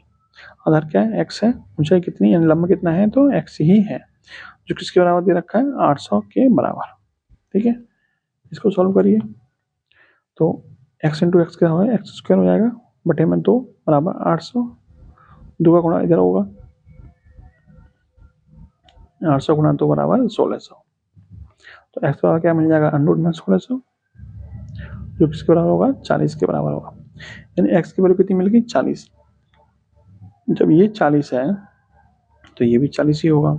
जब ये 40 है तो x की वैल्यू क्या है, 40 है, तो ये वैल्यू कितनी निकल कर जाएगी, 40√2। ठीक है, 40√2। इसका पूछा गया था आपसे कर्ण पूछा था, तो कर्ण कितना निकल के आ गया, 40√2। ठीक है, नेक्स्ट देखिए, निम्नलिखित प्रश्न में दिए गए विकल्पों में से संबंधित शब्द को चुनिए। ग्रीष्मकाल का संबंध गर्मी से है, तो शीतकाल का संबंध किससे हुआ, तो ग्रीष्मकाल में गर्मी पड़ती है, शीतकाल में क्या पड़ेगी, ठंड पड़ेगी। Option number 1। उभयचर शब्द का क्या तात्पर्य है, तो उभयचर का मतलब क्या होता है, जो पानी में भी रहे और जो आपका जमीन पे भी रहे, उसी को तो बोलते हैं उभयचर, यानी कि वो 2 आयामों में रहता है, एक जीवन चतुर्थ आयामी या फिर त्रिआयामी या फिर द्विआयामी। तो उभयचर किसको बोलते हैं, जो 2 आयाम पे रहता है। 2 आयाम मतलब जो पानी में भी रहता है और जमीन में रहता है। ठीक है, जैसे आपका मेंढक हो गया, सांप हो गया, ये सब किस में आते हैं, ये आपके उभयचर में आते हैं। मगरमच्छ हो गया। नेक्स्ट देखिए, 1870 में भारतीय सुधार संघ के संस्थापक कौन थे, भारतीय सुधार संघ के संस्थापक कौन थे, तो भारतीय सुधार संघ के संस्थापक थे आपके केशव चंद्र सेन। कौन थे, तो केशव चंद्र सेन थे। कब इन्होंने स्थापना की थी, तो 1870 में इसकी स्थापना की थी। बात करें देवेंद्रनाथ टैगोर की, तो ये कौन थे, ये आपके रविंद्रनाथ टैगोर के पिताजी थे, और उन्होंने एक संघ की स्थापना की थी, उसका नाम है तत्वबोधिनी सभा। तत्वबोधिनी सभा की स्थापना किसने की थी, तो देवेंद्रनाथ टैगोर ने की थी। राजा राममोहन राय ने किसकी स्थापना की थी, तो ब्रह्म समाज की। ठीक है, और एक और स्थापना की थी आत्मीय सभा की, आत्मीय सभा की। ठीक है, और दयानंद सरस्वती ने किसकी स्थापना की थी, तो आर्य समाज की। कब की थी, तो 1875 में की थी। ठीक है, इनकी डेट भी नोट कर लीजिए। तत्वबोधिनी सभा की स्थापना कब की थी, तो 1853 में, सॉरी 1839 में, 1839 में, और ब्रह्म समाज की स्थापना 1828, और आत्मीय सभा की 1815। ठीक है, डेट भी कभी मैच करने के लिए आ जाती है। अब देखते हैं अगला प्रश्न, 12 का संबंध यदि 145 है तो 16 का संबंध किससे होगा, तो 12 से 145 कैसे बनता है, तो 12 का वर्ग होता है 144, तो उसमें 1 जोड़ देंगे तो हमें मिल जाएगा 145। तो ये इसका मतलब 12 का वर्ग में 1 जोड़ दीजिए, आपको अगली संख्या मिल जाएगी। ऐसे ही 16 का वर्ग कितना होता है, 256, तो उसमें 1 जोड़ देंगे कितना जाएगा, 257। ठीक है, ऑप्शन नंबर बी। इसको देखिए, ये जो आपका वर्ड दे रखा है, इनमें से आपको बताना है कि ये चारों जो ऑप्शन है, इनमें से ऐसा कौन सा जो एक अक्षरों का प्रयोग करके नहीं बनाया जा सकता है। तो गौर से देखिए कौन सा नहीं बनाया जा सकता है, तो जब आप गौर से देखेंगे तो आपको यहाँ पर आर दिखाई देगा, जबकि इसमें कहीं भी आर नहीं है। एक ही आपका ऑप्शन है जो आपका इनके अक्षरों का प्रयोग करके नहीं बनाया जा सकता है। ठीक है। अगला क्वेश्चन देखिए, ए बी सी एक काम को 707 रुपये में पूरा करने का ठेका लेते हैं। ए और बी एक साथ मिलकर उस काम का 5/7 भाग पूरा करते हैं तथा शेष बचा भाग सी अकेले पूरा करता है, तो सी को कितनी मजदूरी मिलेगी। देखिए इसमें कॉन्सेप्ट क्या होता है कि जो जितना भाग पूरा करेगा उसको उतनी रेशियो में क्या मिलेगी, मजदूरी मिलेगी। जो जितना भाग पूरा करेगा, जिस रेशियो में काम करेगा, उसी रेशियो में उसको मजदूरी मिलेगी। अब देखिए सी ने कितना काम किया है, तो सी ने टोटल 7 काम में से 2 काम किया है। कैसे, देखिए ए प्लस बी ने कितना काम किया है, ए प्लस बी दोनों ने कितना काम किया है, तो 5/7 भाग किया है। 5/7 भाग का मतलब टोटल काम 7 था, तो ए प्लस बी ने कितना किया, 5 काम किया। इसका मतलब सी ने कितना काम किया होगा, तो 2 काम किया होगा, तभी तो पूरा 7 काम बनेगा। अब इन दोनों का रेशियो क्या हो गया, तो इन दोनों का रेशियो यानी अनुपात हो गया ए प्लस बी अनुपात सी। ठीक है, कितना हो गया, 5/2। ठीक है, हमें यहाँ पे ए और बी का अलग निकालने की कोई जरूरत नहीं, क्योंकि हमसे सी का पूछा है। हमें क्या पूछा है, सी का पूछा है, और सी का अकेला हिस्सा कितना है, तो 2 यूनिट इसका हिस्सा है। यहाँ पे कुल हिस्सा कितना है, 5 + 2 यानी कि 7। ठीक है, कुल हिस्सा कितना है, 7 है, लेकिन एक्चुअल में कुल कितना मिल रहा है, तो 707 रुपये मिल रहा है। इसका मतलब 7 यूनिट की वैल्यू कितनी है आपकी, 707 रुपये है। कितने हैं, 707 रुपये है। तो 1 यूनिट की वैल्यू कितनी मिल जाएगी, यहाँ से 1 यूनिट बराबर मिल जाएगा 707/7 यानी कि 101। 1 यूनिट की वैल्यू 101 है, तो सी का हिस्सा पूछा था, सी की वैल्यू कितनी है, 2 यूनिट, तो 2 की वैल्यू कितनी हो जाएगी, 101 × 2 यानी कि 202। ठीक है, तो सी को कितना रुपए मिलेंगे, सी को 202 रुपये मिल जाएंगे। ठीक है, नेक्स्ट देखिए, ज्ञात किस देश की मुद्रा है। देखिए ये क्वेश्चन भी मैंने आपको बताया हुआ है, आप जब प्रैक्टिस सेट देखते हैं तो मैंने आपको डिटेल में समझाया हुआ है। ज्ञात किस देश की मुद्रा है, म्यांमार की मुद्रा है क्या, और म्यांमार की राजधानी क्या है, म्यांमार की राजधानी है आपकी नेपिता। नेपिता क्या है, म्यांमार की राजधानी है। क्लियर। अब बात करें कि नेपाल की राजधानी क्या है, तो नेपाल की राजधानी आप काठमांडू है, और काठमांडू में कौन से अंतर्राष्ट्रीय संगठन का मुख्यालय, तो वो सार्क का मुख्यालय। ठीक है, यूएई की राजधानी क्या है, यूएई की राजधानी आपकी अबू धाबी है, अबू धाबी है यूएई की राजधानी, और कतर की राजधानी क्या है, दोहा। ठीक है, नेक्स्ट देखिए, भारत ने किस पहल के लिए नौमा गवर्नमेंट टेक प्राइज जीता है, किस पहल के लिए जीता है, स्वयं, आई राष्ट्र, सारथी या फिर गिरोह। तो किस पहल के लिए जीता है, तो ये जीता आपका आई रास्ते के लिए। ठीक है, और ये पहल हुई कहाँ पर थी, तो विश्व अंतर्राष्ट्रीय गवर्नमेंट समिट जो हुई है, अंतर्राष्ट्रीय गवर्नमेंट समिट ये हुई आपकी यूएई में। इसको नोट कर लीजिए आप।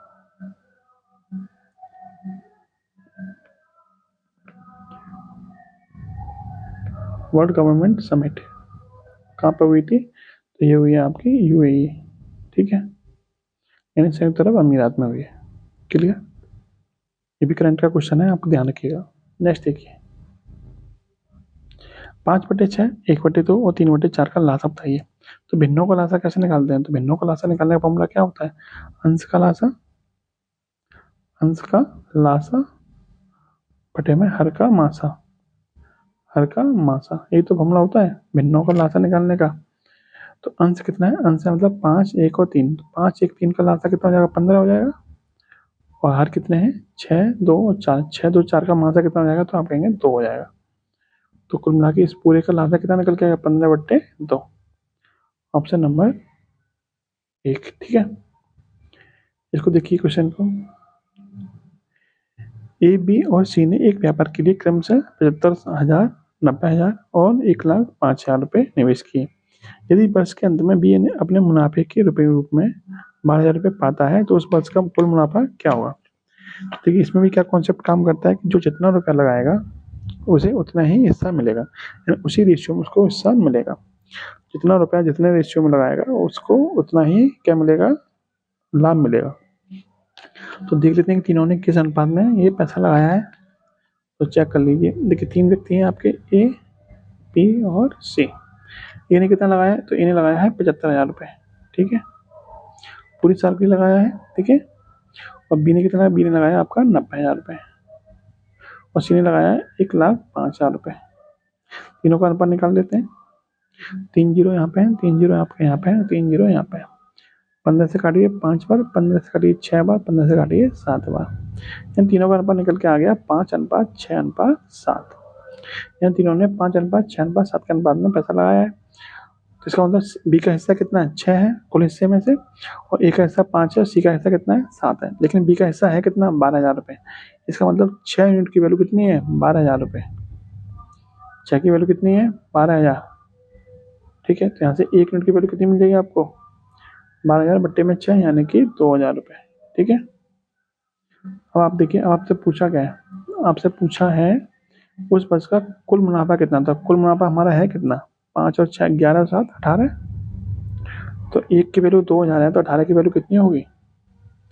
2,000 गुणा 18 यानी कि 36,000। ठीक है, ऑप्शन नंबर बी। अगला प्रश्न देखते हैं। देखिए क्वेश्चन है, कथन और निष्कर्ष वाला क्वेश्चन है। सभी टिकट कूपन होते हैं। ये कह रहा है सभी टिकट कूपन होते हैं, फिर कह रहा है सभी कार्ड टिकट है। तो सबसे अंदर बनाइए कार्ड। सभी कार्ड क्या है? टिकट है। ये गोला हो जाएगा आपका टिकट का। फिर कह रहा है कि सभी टिकट क्या है? कूपन है। तो ये गोला किसका हो जाएगा? कूपन का हो जाएगा। अब देखिए क्या निष्कर्ष निकल सकता है इससे। तो पहला निष्कर्ष है कि कुछ कूपन कार्ड होते हैं, तो कुछ कूपन कार्ड होते हैं तो हैं, यानी पहला निष्कर्ष आपका निकल रहा है। दूसरा देखिए, सभी कार्ड कूपन है, तो सभी कार्ड आपके क्या है? कूपन है, तो ये भी आपका निष्कर्ष निकल रहा है। इसका मतलब दोनों निष्कर्ष आपके निकल रहे हैं। Option number 3। देखिए अगला क्वेश्चन है, ओलंपिक में पदक प्राप्त करने वाली प्रथम भारतीय महिला कौन थी? यानी पहली भारतीय महिला कौन थी जिसको ओलंपिक में पदक मिला था? साक्षी मलिक थी, मैरी कॉम थी, कर्णम मल्लेश्वरी या फिर कुंज रानी थी? पहली भारतीय महिला थी आपकी कर्णम मल्लेश्वरी। इनको कब पदक मिला था? तो इनको सन 2000 के कौन सा ओलंपिक था? तो सिडनी ओलंपिक था। सिडनी में ओलंपिक चले थे, तो उनको कौन सा पदक मिला था? तो इनको कांस्य पदक मिला था। और इनका संबंध किस खेल से था? तो इनका संबंध था भारोत्तोलन यानी वेट लिफ्टिंग। ठीक है, कौन सा पदक मिला था? कांस्य पदक। अब बात करें कि मैरी कॉम को, तो मैरी कॉम को आपको जो 2020 में आपके ओलंपिक हुए थे, टोक्यो ओलंपिक, उसमें आपको इनको क्या मिला था? इनको सिल्वर मेडल मिला था। इनका संबंध भी किससे? इनका संबंध भी आपका भारोत्तोलन से ही है। ठीक है, सॉरी, मैरी कॉम का संबंध किससे? एक सेकंड, ये थोड़ा गलत हो गया। मैरी कॉम का संबंध, मैरी कॉम को उसमें वो नहीं मिला था, बल्कि आप इसमें नोट कर लीजिए कि जो मैरी कॉम थी उनका संबंध किससे? बॉक्सिंग से है। ठीक है, किससे संबंधित? इनका बॉक्सिंग से है। और साक्षी मलिक का संबंध किससे? इनका संबंध आपका कुश्ती से। इनको क्या मिला था? इनको कांस्य पदक मिला था 2016 के रियो ओलंपिक में। ठीक है, नेक्स्ट देखिए, जैनियों द्वारा अपने पवित्र ग्रंथों के लिए सामूहिक रूप से किस शब्द का प्रयोग किया जाता है? तो जैनियों के जो अपने ग्रंथ होते हैं उनके लिए क्या प्रयोग किया जाता है? आगम या फिर अंग। ठीक है, आगम या फिर अंग। क्लियर। और जैन धर्म के वो कौन थे संस्थापक? तो जैन धर्म के संस्थापक थे आपके ऋषभ देव। ऋषभ देव पहले संस्थापक थे। और अंतिम कौन थे? तो अंतिम थे आपके महावीर स्वामी। महावीर स्वामी। क्लियर। नेक्स्ट है, यदि बी कहता है कि उसकी माँ एक ही माँ की एकमात्र पुत्री है। ठीक है, बी कहता है कि यदि उसकी माँ एक ही माँ की एकमात्र पुत्री है, तो ए और बी का क्या संबंध है? देखिए, बी कहता है कि उसकी माँ एक ही माँ की, एक ही माँ यहाँ पे आएगी। जो एक ही माँ है वो बी कहता है कि उसकी माँ एक ही माँ की एकमात्र पुत्री है, यानी कि बी की जो माँ है। ठीक है, अच्छा इसको यहाँ से बनाइए, इसको कैंसिल करिए, यहाँ बनाइए इसको। बी कहता है कि उसकी जो माँ है वो कौन है? वो एक ही माँ की कौन है? एकमात्र पुत्री है। इस तरीके से डायग्राम बनेगा। ठीक है, इसका मतलब ये दोनों क्या हो, ये माँ होगी, इसके ये भी एक लड़की है, ये इसका लड़का या लड़की कुछ भी हो सकता है। ठीक है, आपसे पूछा क्या है? आपसे पूछा कि ए का बी से क्या संबंध है, यानी ये जो है वो बी का कौन लगेगा? तो माँ का या तो ये भाई होगा या फिर सॉरी माँ का या तो ये भाई होगा या फिर बहन होगी। तो जो ए कौन लगेगा? या तो मामा लगेगा या फिर मौसी लगेगा। तो ऑप्शन चेक कर लेते हैं। तो इसमें ऑप्शन दे रखा है मामा, ठीक है। ये देखिए ए का कोई जेंडर क्लियर नहीं है इसमें, है ना, इसमें ए का जेंडर क्लियर नहीं है, तो ये मामा हो सकता है या फिर मौसी हो सकता है, लेकिन ऑप्शन में सिर्फ आपको मामा दे रखा है, तो आपका सिर्फ ऑप्शन नंबर 3 ही ठीक है, ठीक है। नेक्स्ट देखिए, ढेर में 5 पुस्तकें पड़ी हैं, पी एल के ऊपर है, पी किसके ऊपर है, तो एल के ऊपर है, इस तरह से बना देते हैं, और एन एम के नीचे है, ठीक है।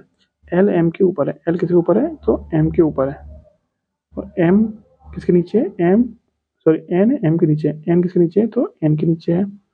फिर देखिए आगे, अगर एल एम के ऊपर है और ओ एन के नीचे है, ओ किसके नीचे है, ओ एन के भी नीचे है, ओ किसके नीचे है, ओ एन के भी नीचे है, ठीक है। एक बार दोबारा पढ़ लीजिए, एक ढेर में 5 पुस्तकें पड़ी हैं, पी एल के ऊपर है, पी एल के ऊपर है, ठीक है, और एन एम के नीचे है, एन एम के नीचे, ये भी ठीक है, एल एम के ऊपर है, एल एम के ऊपर है, ये भी ठीक है, और ओ एन के नीचे है, ओ एन के नीचे है, ये भी ठीक है।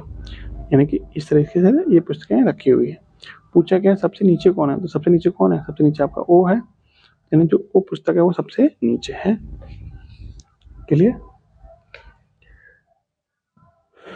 देखिए, 2 छात्र एक परीक्षा में बैठे हैं, उनमें से एक ने दूसरे की तुलना में 10 अंक अधिक हासिल किए, और उसके अंक उन दोनों के अंक के योग का कितना 75% है, तो उन दोनों ने कितने अंक प्राप्त किए थे, उन दोनों के अंक बताने कितने कितने अंक प्राप्त किए थे। देखिए, जिसने ज़्यादा अंक प्राप्त किए उसने टोटल का कितना परसेंट प्राप्त किए हैं, तो 75% प्राप्त किए हैं। कितना परसेंट, तो 75%।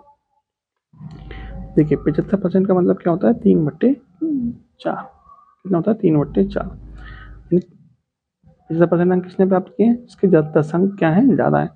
इसका मतलब यदि टोटल अंक कितने हैं, 4 हैं, तो ज़्यादा वालों को कितने अंक मिल रहे हैं, ज़्यादा वालों को मिल रहे हैं 3 अंक। कितने मिल रहे हैं, 3 अंक मिल रहे हैं।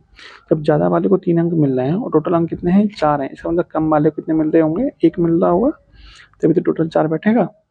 ज़्यादा वाले को 3 मिल रहे हैं, कम वाले को 1 मिल रहा है। कितने ज़्यादा मिल रहे हैं इसको कितने ज़्यादा मिलने से, तो 2 यूनिट अधिक मिल रहा है, लेकिन एक्चुअल में कितना अधिक मिल रहा है, तो आप कहेंगे 10 अंक अधिक मिल रहा है। तो 2 यूनिट की वैल्यू किसके बराबर है, 10 के बराबर। 1 की वैल्यू कितनी है, 5 के बराबर हो जाएगी। जब 1 की वैल्यू 5 के बराबर है, तो जो कम वाला था उसको कितने अंक मिले होंगे, 5 अंक मिले होंगे। जो ज़्यादा वाला था उसको कितने मिले होंगे, 1 की वैल्यू 5, तो 3 की वैल्यू 15, ठीक है। इसका मतलब ज़्यादा वाले को 15 अंक मिले और कम वाले को 5 अंक मिले। Option number D. भारत में निरंतरता का अनुमान किसके द्वारा लगाया जाता है, तो निरंतरता का अनुमान लगाने का काम किसका है, एनएसएसओ, राष्ट्रीय नमूना सर्वेक्षण द्वारा, ठीक है, जो कि केंद्र सरकार के अधीन आता है। नेक्स्ट है, माइकल एंजेलो एक प्रकार का है, तो माइकल एंजेलो एक प्रकार का क्या है, कंप्यूटर में उपयोग की जाने वाली भाषा, सुपर कंप्यूटर का एक प्रकार, या फिर आपका कंप्यूटर वायरस का एक प्रकार, या फिर उपयुक्त में से कोई नहीं। तो जो माइकल एंजेलो है वो क्या है, एक प्रकार का कंप्यूटर का वायरस है, ठीक है। कुछ और वायरस के नाम लिख लीजिए, जैसे कि आपका सी ब्रेन हो गया, फिलिप हो गया,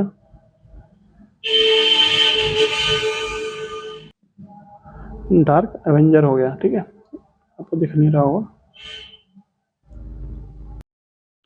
देखिए अब दिख रहा होगा आपको, सी ब्रेन, फिलिप और डार्क एवेंजर, ठीक है। ये भी क्या है, ये भी एक प्रकार के आपके कंप्यूटर के वायरस है, ठीक है।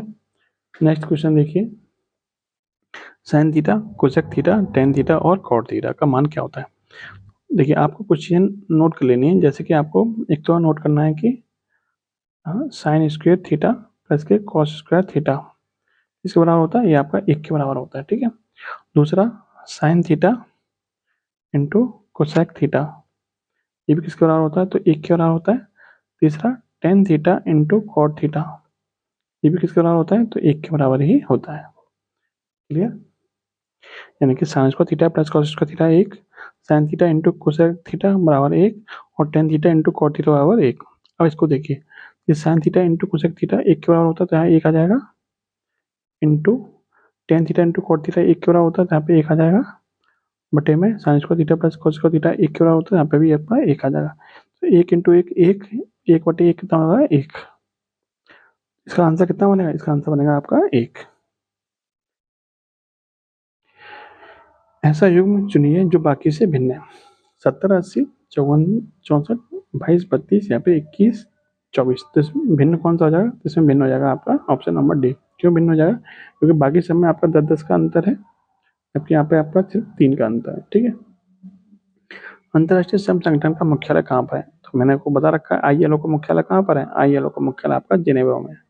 कहाँ पर है आपका? जिनेवा में। जिनेवा कहाँ पर पड़ता है? तो स्विट्जरलैंड में पड़ता है जिनेवा। मॉन्ट्रियल में किसका मुख्यालय है? तो मॉन्ट्रियल में मुख्यालय पर जाने से पहले आप जिनेवा के कुछ मुख्यालय और लिख लीजिए। जैसे आपका जिनेवा में आपका WHO का मुख्यालय भी है, विश्व स्वास्थ्य संगठन का, और WTO यानी कि विश्व व्यापार संगठन का मुख्यालय भी कहाँ पर है? जिनेवा में ही है। अब आते हैं मॉन्ट्रियल में। मॉन्ट्रियल में किसका मुख्यालय है और मॉन्ट्रियल किस देश में पड़ता है? तो ये पड़ता है आपका कनाडा में। मुख्यालय किसका है इसमें? तो अंतर्राष्ट्रीय नागरिक विमानन मुख्यालय। अंतर्राष्ट्रीय नागरिक विमानन मुख्यालय कहाँ पर है? तो ये आपका मॉन्ट्रियल में। बात करें मैड्रिड की, तो मैड्रिड में किसका मुख्यालय है? मैड्रिड में है आपका विश्व पर्यटन संगठन का। विश्व पर्यटन संगठन। मैड्रिड किस देश में पड़ता है? तो ये स्पेन की राजधानी है मैड्रिड। लंदन में किसका मुख्यालय? लंदन आपको पता है कहाँ पड़ता है? ब्रिटेन में पड़ता है। लंदन में मुख्यालय किसका है? तो लंदन में मुख्यालय अंतर्राष्ट्रीय समुद्री संगठन। अंतर्राष्ट्रीय समुद्री संगठन कहाँ पर लिखा जाए? देखिए, अंतर्राष्ट्रीय समुद्री संगठन का। ठीक है। नेक्स्ट है, निम्न हिमालय और के बीच में स्थित लंबवत घाटी को दून के नाम से जाना जाता है। जैसे आपने देहरादून सुना होगा, दून क्या होता है? एक प्रकार की घाटी को बोलते हैं। ये कहाँ पाई जाती है? आपकी उत्तराखंड में पाई जाती है। तो उत्तराखंड किस हिमालय के बीच में आता है? तो शिवालिक हिमालय पर आता है। तो निम्न हिमालय और शिवालिक हिमालय के बीच में कौन सी घाटी पाई जाएगी आपकी? तो दून की घाटी पाई जाएगी। ठीक है। इस क्वेश्चन का आंसर क्या बनेगा? शिवालिक हिमालय। नेक्स्ट देखिए, ये कैमरे में सदैव होता है। कैमरे में क्या होगा? कैमरे में सदैव आपका लेंस तो होगा ही होगा, बिना लेंस के कैमरा कैसे होगा? तो कैमरे में सदैव क्या होगा? आपका लेंस होगा ही होगा। इसको देखिए, यदि प्लॉट सम को इस तरह से लिखा जाता है तो पिन को किस तरह से लिखा जाएगा? तो देखिए, इसमें क्या लॉजिक बनाया गया है कि जो एफ होता है, एफ का विपरीत अक्षर क्या होता है? यू होता है। एल का विपरीत क्या होता है? ओ होता है। ओ का एल होता है। टी का जी होता है। यानी इस तरह से कुल मिला के विपरीत अक्षरों को दर्शाया गया है। तो पिन का विपरीत कर लीजिए। पी का विपरीत क्या होता है? के होता है। आई का आर होता है। एन का क्या होता है? एन का होता है आपका एन। एन का क्या होता है? एन का होता है आपका एम। यानी के आर एम ऑप्शन नंबर 1 में दिया हुआ है। नेक्स्ट देखिए, दो उम्मीदवारों के बीच हुए एक चुनाव में एक को कुल वैध मतों में से 72% मत प्राप्त हुए और कुल मतों में से 25% अवैध मत हैं। यदि कुल मत 8200 हैं तो अन्य उम्मीदवार को प्राप्त हुए वैध मतों की संख्या क्या हुई? देखिए, मान लीजिए कि टोटल वोट कितने थे? तो टोटल वोट थे आपके 100%। यहाँ पे आप 100 मान लीजिए। ठीक है। टोटल वोट कितने थे? टोटल वोट थे आपके 100। इसमें से कितने परसेंट अवैध हो गए? तो 25% अवैध हो गए। 25% क्या हुआ? अवैध हो गए। इसका मतलब वैध वोट कितने बचे? तो वैध वोट बचे आपके 75। ये क्या है? आपके वैध है। यानी जो हार जीत होगी वो इन वोटों पे होगी, ना कि 100 पे होगी। अब जो वैध वोट बचे थे उसमें से 72% मत किसको मिले? एक को मिले हैं। ठीक है। और बाकी को कितने मिले होंगे? देखिए, अपने आप में ये 75 क्या है? अपने आप में 100% के बराबर है। तो इस 75 में से 72% वोट किसको मिले? एक चुनाव उम्मीदवार को। तो दूसरे को कितने मिले होंगे? 28%। यानी कि 100 माइनस के 72 यानी कि 28% मिले होंगे। तो वो कितने वोटों से जीता होगा? देखिए, यहाँ पे आपको जीतना नहीं पूछा, आपसे पूछा गया, आपसे भी ये पूछा कि दूसरे वाले को मिले कितने वोट। ठीक है। तो 75 वोटों का 72% तो मतलब एक उम्मीदवार मिली है, तो 75 का 28% मिले होंगे दूसरे वाले उम्मीदवार को। ठीक है। इसको सॉल्व करते हैं। 75 25 से कटेगा 3 बार, 25 से 100 कटेगा 4 बार, 4 से कटेगा आपका 7 बार, 7 दिया 21। जो दूसरा उम्मीदवार है उसे कितने वोट मिलेंगे? तो उसे मिले होंगे 21 वोट। ठीक है। उसे कितने वोट मिलेंगे? 21 वोट मिले होंगे। तो 21 वोट मिले हैं दूसरे वाले को। ठीक है। अब देखिए, 100 में से कितने मिले? इसको 21 मिले। लेकिन 100 नहीं थे, हमने हमने 100 वोट माने थे ना, लेकिन एक्चुअल में वोट कितने थे? टोटल वोट थे आपके 8200। कितने थे? 8200। जब 100 की वैल्यू 8200 है तो 21 की वैल्यू क्या होगी? यहाँ निकाल लीजिए। 100 की वैल्यू किसके बराबर है? 8200 के बराबर है। तो 21 की वैल्यू किसके बराबर होगी, तो 8200 बटे में 100 गुणा 21। ठीक है, सॉल्व करिए, 2 जीरो से 2 जीरो खत्म, 21 गुणा 82 कितना होता है, तो 2 एकम 2, यानी आपके आंसर का इकाई अंक कितना आना चाहिए, 2 आना चाहिए, क्योंकि आपके एक ही ऑप्शन में है। जब इसको गुणा भी करेंगे तो कितना आएगा, 21 दूनी 42 और 21 अट्ठे 168 और 4 172। ठीक है, लेकिन इतना गुणा करने की जरूरत नहीं है, आपको इकाई अंक से ही आंसर निकल आएगा। ठीक है, इसको देखिए, नागार्जुन सागर परियोजना भारत के किस राज्यों को लाभान्वित करती है, तो जो नागार्जुन सागर परियोजना किस नदी पर है, पहले ये बताइए, ये आपकी कृष्णा नदी पर है। ठीक है, किस नदी पर है, कृष्णा नदी पर है। किन राज्यों को लाभान्वित करती है, तो ये आंध्र प्रदेश और तेलंगाना, आंध्र प्रदेश और तेलंगाना को लाभान्वित करती है। ठीक है, नेक्स्ट है, सरदार वल्लभ भाई पटेल किस सत्याग्रह के अग्रणी थे, तो सरदार वल्लभ भाई पटेल को जो सरदार नाम दिया गया था वो जिस आंदोलन से मिला था उसी के क्या थे, अग्रणी थे। किस आंदोलन से मिला था इनको, ये मिला था आपका बारडोली सत्याग्रह से। कब हुआ था ये आपका, 1928 में हुआ था। इसका नेतृत्व किसने किया था, इसका नेतृत्व किया था सरदार वल्लभ भाई पटेल ने। सरदार वल्लभ भाई पटेल को सरदार की उपाधि किसने दी थी, सरदार वल्लभ भाई पटेल को सरदार की उपाधि दी थी महात्मा गांधी जी ने। ठीक है, महात्मा गांधी जी ने क्यों दी थी, क्योंकि बहादुरी सत्याग्रह में इन्होंने इसका नेतृत्व किया था और वहाँ की महिलाओं ने इनकी तारीफ की थी, मतलब नेतृत्व में उनकी महिलाओं ने तारीफ की थी, इसकी वजह से इन्होंने सरदार वल्लभ भाई पटेल को सरदार की उपाधि दी थी। ठीक है, ये तो हो गया बहादुरी सत्याग्रह की बात। अब पूरी बात करें सरदार वल्लभ भाई पटेल की, तो ये भी अपने आप में काफ़ी इंपोर्टेंट है एग्जाम के नज़रिए से, तो यहाँ पॉइंट नोट कर लीजिए। देखिए, सरदार वल्लभ भाई पटेल के बारे में यहाँ पे पॉइंट नोट करिए, जैसे कि सबसे पहले इनको क्या बोलते हैं, तो इनको बोलते हैं लौह पुरुष। लौह पुरुष किसे बोला जाता है, सरदार वल्लभ भाई पटेल को। दूसरा, भारत का बिस्मार्क किसे कहते हैं, भारत का बिस्मार्क किसे कहते हैं, वो भी आपके सरदार वल्लभ भाई पटेल को कहते हैं। भारत के प्रथम गृह मंत्री कौन थे, भारत के प्रथम गृह मंत्री थे सरदार वल्लभ भाई पटेल। प्रथम उप प्रधानमंत्री कौन थे, प्रथम उप प्रधानमंत्री भी कौन थे, भी आपके सरदार वल्लभ भाई पटेल ही थे। इनका जन्म दिवस कब मनाया जाता है, 31 अक्टूबर को। ठीक है, 31 अक्टूबर को। किस रूप में मनाते हैं, तो राष्ट्रीय एकता दिवस के रूप में मनाया जाता है, राष्ट्रीय एकता दिवस। ठीक है, राष्ट्रीय एकता दिवस के रूप में इनका जन्म दिवस को मनाया जाता है। क्लियर। अब देखते हैं अगला प्रश्न, यदि किसी बेलनाकार वस्तु का आयतन 2156 घन सेंटीमीटर है, उसकी ऊंचाई कितनी है, 14 सेंटीमीटर है, तो उसकी त्रिज्या बताइए। तो आपको पता है कि बेलना का जो आयतन होता है, बेलना का जो वस्तु होती है उसका आयतन क्या होता है, बेलन का आयतन के बराबर क्या होता है, बेलन का आयतन बराबर होता है, आपको पता ही होगा, पाई आर स्क्वायर एच। आर क्या है, बेलन की त्रिज्या, और एच क्या है, बेलन की ऊंचाई। बेलन का आयतन कितना दे रखा है, बेलन का आयतन दे रखा है आपको 2156, 2156 लिख लीजिए, और यहाँ हो जाएगा आपका पाई की वैल्यू 22/7। आर हमें निकालना ही है, एच हमें दे रखा है कितना, 14 सेंटीमीटर। बस सॉल्व कर लीजिए, 7 से कटेगा आपका 2 बार, और 2 से कटेगा आपका ये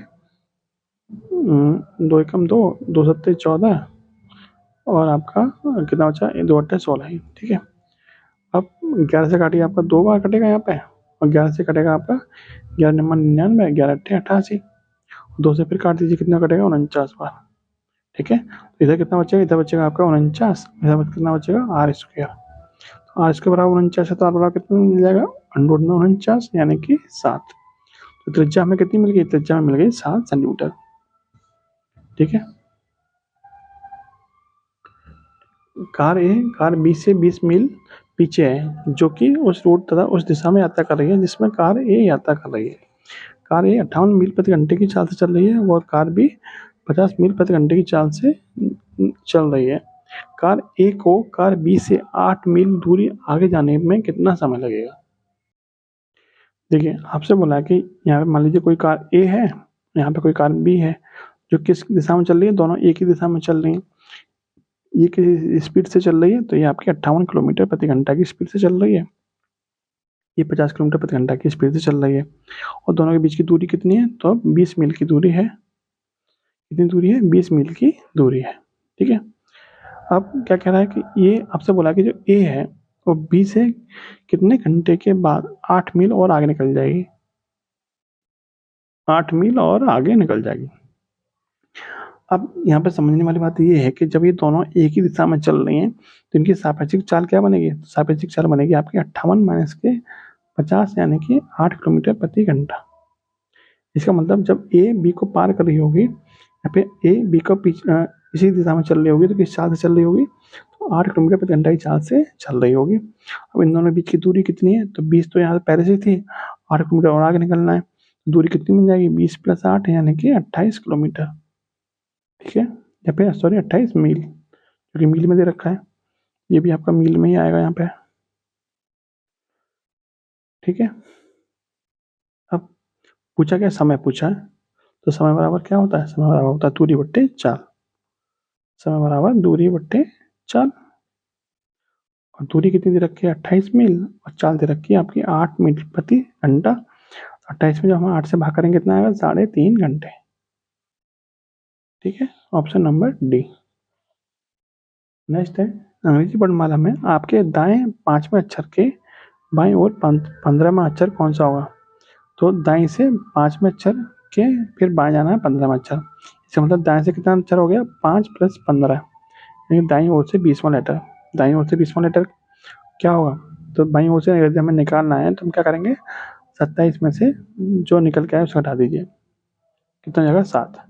यानी जो लेटर दाईं ओर से 20वां होगा वही लेटर बाईं ओर से कितना होगा? 7वां होगा। तो बाईं ओर से 7वां लेटर कौन सा होता है? तो 7वें नंबर पे क्या आता है? 7वें नंबर पे आता है आपका जी। ठीक है, बाईं ओर से यहाँ पे 5 में दे रखा था, दाएं से 5वां लेटर यहाँ पे आ जाएगा, फिर उसके बाईं चलना था 15वां लेटर। तो कुल मिला के बाईं ओर से दाईं ओर से हम कहाँ पहुँच गए? 20वें नंबर पर पहुँच गए। जब हम दाईं ओर से 20वें नंबर पर पहुँच गए तो हमारे बाईं ओर से कौन से नंबर पर होगा ये? तो बाईं ओर से निकालने के लिए हम 27 में से घटाते हैं, तो 27 में से 20 घटाएंगे कितना आएगा? 7। इसका मतलब जो लेटर दाईं ओर से 20वें नंबर पर होगा वही लेटर बाईं ओर से कितने नंबर पर होगा? 7वें नंबर पर होगा। और बाईं ओर से 7वें नंबर पर कौन आता है? तो 7वें नंबर पर आता है आपका जी। नेक्स्ट देखिए, उड़ीसा नागा शैली का एक प्रमुख मंदिर है। उड़ीसा नागा शैली का प्रमुख मंदिर कौन सा है? लक्ष्मण मंदिर, लिंगराज मंदिर, तेजपाल मंदिर, या फिर आपका मोढेरा का सूर्य मंदिर। तो उड़ीसा शैली का प्रमुख मंदिर कौन सा है? लिंगराज मंदिर। ठीक है, कहाँ पर है आपका? ये भुवनेश्वर में। भुवनेश्वर कहाँ पड़ता है? तो उड़ीसा की राजधानी है भुवनेश्वर। और इसको बनवाया किसने था? तो इसको बनवाया था इंदु केसरी ने। ठीक है, फ्रेंच ओपन में 8 जून 2024 को वुमेन्स सिंगल फाइनल खिताब किसने जीता था? तो वुमेन्स सिंगल्स का फाइनल खिताब किसने जीता था? ईगा स्वियाटेक ने। ठीक है, ये लगातार 3 बार के विजेता रही हैं, लगातार 3 बार फ्रेंच ओपन जीत चुकी हैं ये। और ये कहाँ की रहने वाली हैं? तो ये आपकी पोलैंड की रहने वाली है। ठीक है, कहाँ की है? पोलैंड की। और पोलैंड की राजधानी क्या है? वार्सा। नेक्स्ट देखिए, दिए गए विकल्पों में वो विकल्प चुनिए जो अन्य तीनों से भिन्न है। बल्लेबाज, अंपायर, गेंदबाज, या फिर विकेट कीपर। तो इन तीनों में भिन्न कौन सा हो जाएगा? चारों में भिन्न कौन सा हो जाएगा आपका? अंपायर, क्योंकि ये तीनों तो खेलते हैं, खिलाड़ी हैं आपके, जबकि ये क्या करता है? डिसीजन लेता है। तो ये आपका क्या हो जाएगा? अलग हो जाएगा तीनों से। कितनी बतखें कम से कम संख्या में फॉर्मेशन बनाकर तैर सकती हैं यदि एक बतख के आगे 2 बतखें हों और एक बतख के पीछे 2 बतखें हों और 2 बतखों के बीच में एक बतख हो? तो आपको ये बचपन से सुनते आ रहे होंगे आप कि एक बतख के आगे 2 बतख, एक बतख के पीछे 2 बतख। तो कितनी बतख? तो आप कितनी बतख बताते हैं? 3 बताते हैं। कैसे बनेगा? जैसे मान लीजिए 3 बतखें हैं ये, तो एक के आगे 2 बतखें हो गई, इस वाले के पीछे ये 2 बतखें हो गई, और इस 2 के बीच में क्या होगी? आपकी एक ही वाली बतख होगी। कुल मिला के कम से कम कितनी होंगी? तो कम से कम आपकी 3 ही होंगी। और अधिकतम कितनी होंगी? अधिकतम तो आपकी कई सारी हो सकती है। ठीक है, प्रकाश 20,000 रुपये में कुछ राशि 8% साधारण वार्षिक ब्याज दर पर और शेष राशि 4/3% की साधारण वार्षिक ब्याज दर पर उधार देता है, तो वर्ष के अंत में उसे 8,000 की आय अर्जित होती है। सॉरी, 8,000 की नहीं, 800 की आय अर्जित होती है। तो 8% ब्याज दर पर उधार राशि क्या होगी? देखिए, एक को दे रहा है 8% की दर पर और एक दे रहा है आपका 4/3% की दर पर। ठीक है, हम निकाल लेते हैं। जो 800 रुपये में ब्याज मिली है वो कितने परसेंट हो जाती है ओवरऑल? तो 800 रुपये ब्याज हमें कितने में मिली है? तो आप कहेंगे कि हमें मिली है 20,000 रुपये पे। तो कितने परसेंट बन गई है? तो ये बन गई है आपकी 100 से गुणा कर देंगे, 2 जीरो से 2 जीरो खत्म, 2 जीरो से 2 जीरो खत्म, 2 से कटेगा आपका 4 बार, यानी कि जो ओवरऑल जो हमें ब्याज मिल रही है वो हमें एवरेज 4% की ब्याज मिल रही है। ठीक है, कितने परसेंट मिल रही है? 4% की ब्याज मिल रही है। तो यहाँ 8% हो जाएगा, यहाँ 4/3% हो जाएगा। ओवरऑल कितना मिल रहा है हमें? 4% का मिल रहा है। बस एलिगेशन लगा दीजिए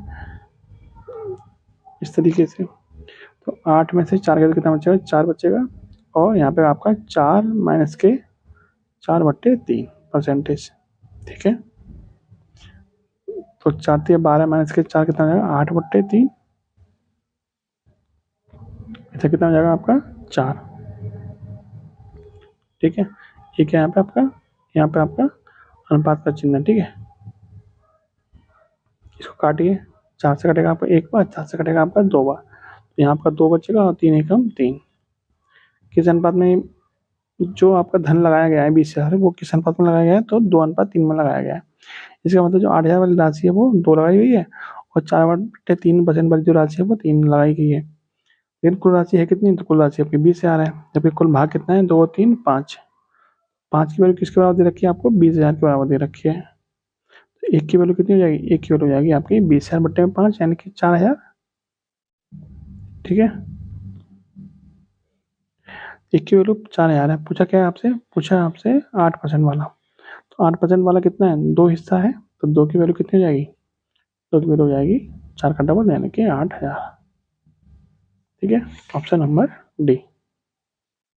नेक्स्ट देखिए, किस राज्य ने काजी नेमू को आधिकारिक राज्य फल के रूप में नामित किया है? तो पहले देखिए काजी नेमू है क्या? तो काजी नेमू आपका क्या है? एक प्रकार का नींबू है। क्या है? एक प्रकार का नींबू है। और ये नींबू कहाँ किस राज्य में पाया जाता है? तो ये आपका असम राज्य में पाया जाता है, जिसे आप आधिकारिक रूप से राज्य फल के रूप में नामित किया गया है। ठीक है, एशिया प्रशांत क्षेत्र के लिए सेबी ने कौन सा पुरस्कार जीता है? सर्वश्रेष्ठ स्टॉक एक्सचेंज, सर्वश्रेष्ठ वित्तीय संस्थान, या फिर व्यवसाय का सर्वोत्तम आचरण विनियामक, या फिर सर्वश्रेष्ठ निवेश बैंक। तो ये करंट का क्वेश्चन है, इसने कौन सा अवार्ड जीता है? इसने जीता है व्यवसाय का सर्वोत्तम आचरण विनियामक।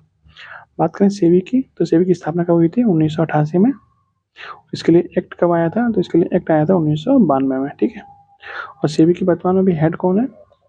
सेबी की वर्तमान में हेड यानी कि सीईओ कौन है? तो वो है आपके माधवीपुरी बुच, जो कि सेबी की पहली महिला अध्यक्ष भी है। ठीक है, चेयरमैन भी है। ठीक है, स्टॉक मार्केट को कंट्रोल कौन करता है? तो सेबी ही करता है।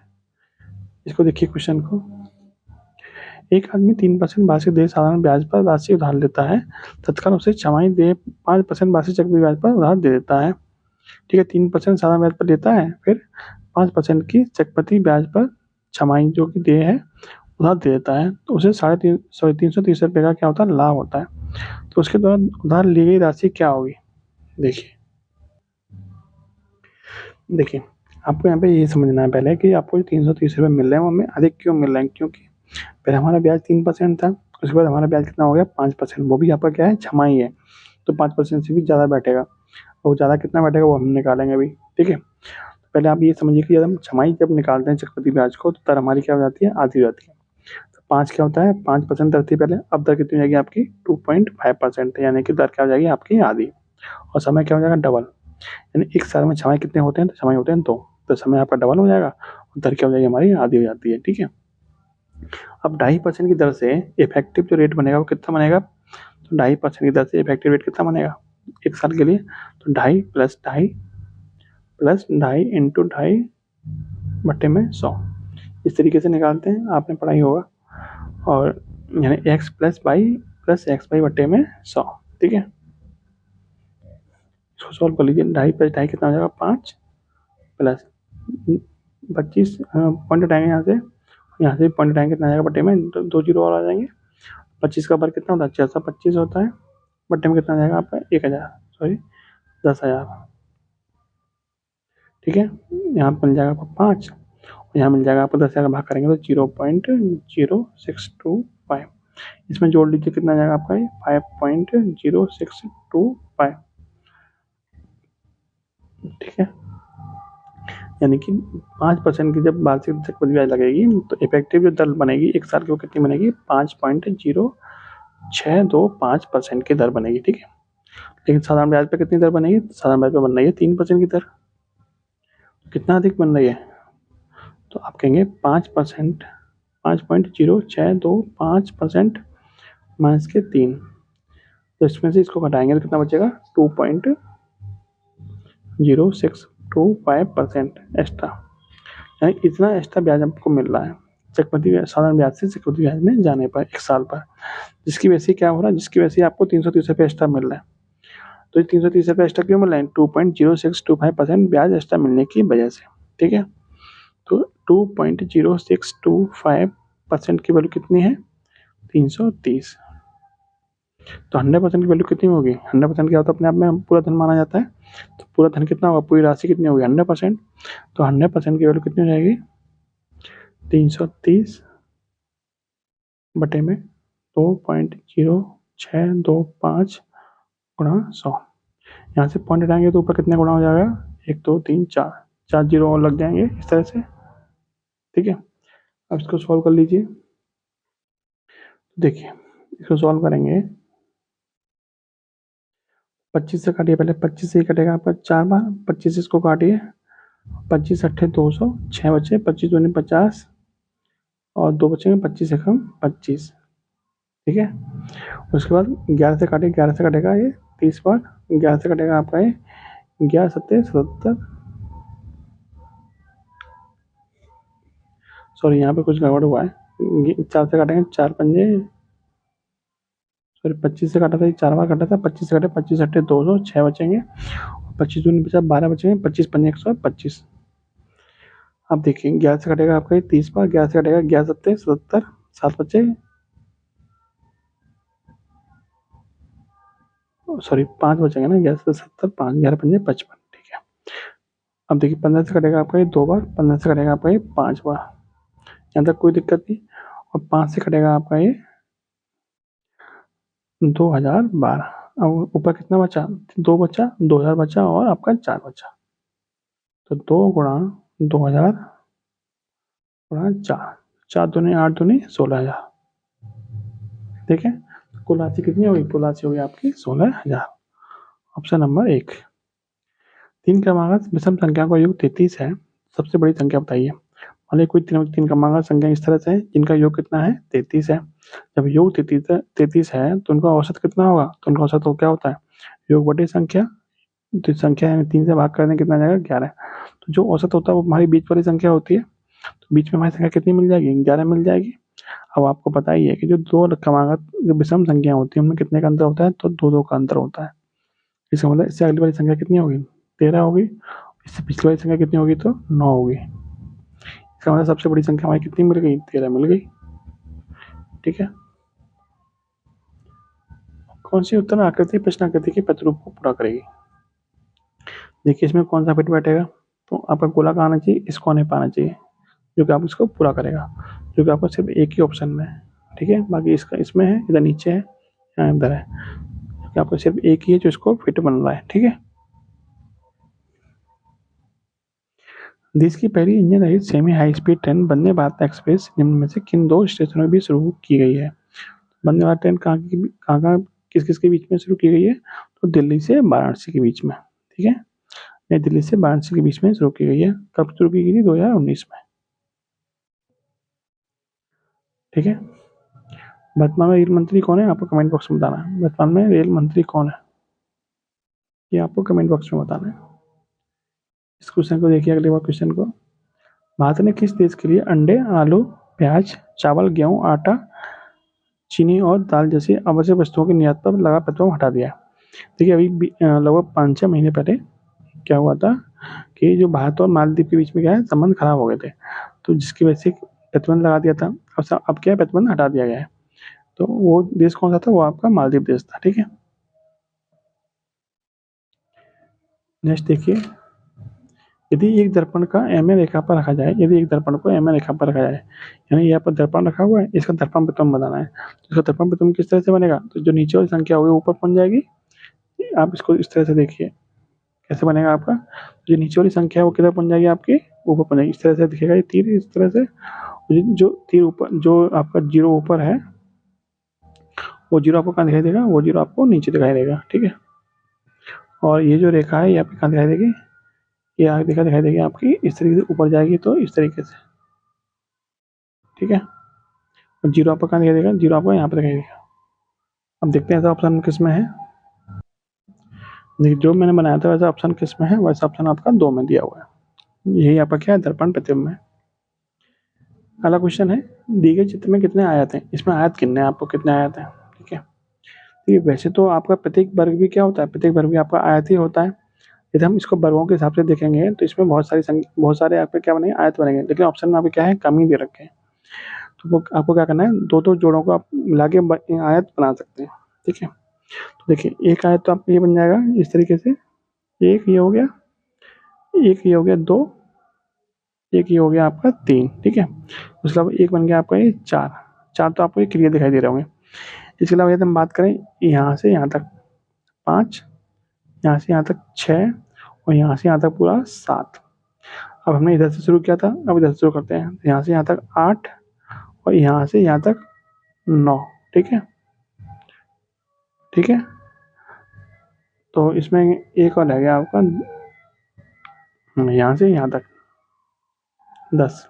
कुल मिला के इसमें कितने आ जाते हैं, तो इसमें कुल मिला के 10 आ जाते हैं आपके, ठीक है। क्वेश्चन है, निम्न भिन्न में कौन सी महत्तम है, सबसे बड़ी भिन्न आपको बतानी है। तो भिन्नों का छोटा बड़ा कैसे पता करते हैं, ये तो मैंने आपको पिछले प्रैक्टिस सेट में बताया ही था, कैसे निकलते हैं बड़ा या फिर छोटी भिन्न को कैसे प्रदान करते हैं। तो मैंने आपको क्रॉस मल्टीप्लाई करने वाला तरीका बताया था, इसमें मैंने आपको लगा के दिखाता हूँ कैसे बताया था। देखिए 10 का गुणा हमें किस में करना है, 1 में करना है, 10 एकम 10, इसका गुणा इसमें करना है 8 तिया 24, तो यहाँ आएगा 10 और यहाँ आएगा 8 तिया 24 आएगा यहाँ पे। तो 24 बड़ा होता है या 10 बड़ा होता है, तो आप कहेंगे 24 बड़ा होता है। तो हमारी ये वाली भिन्न क्या हो जाएगी, ये वाली भिन्न हमारी इस वाली भिन्न से बड़ी हो जाएगी।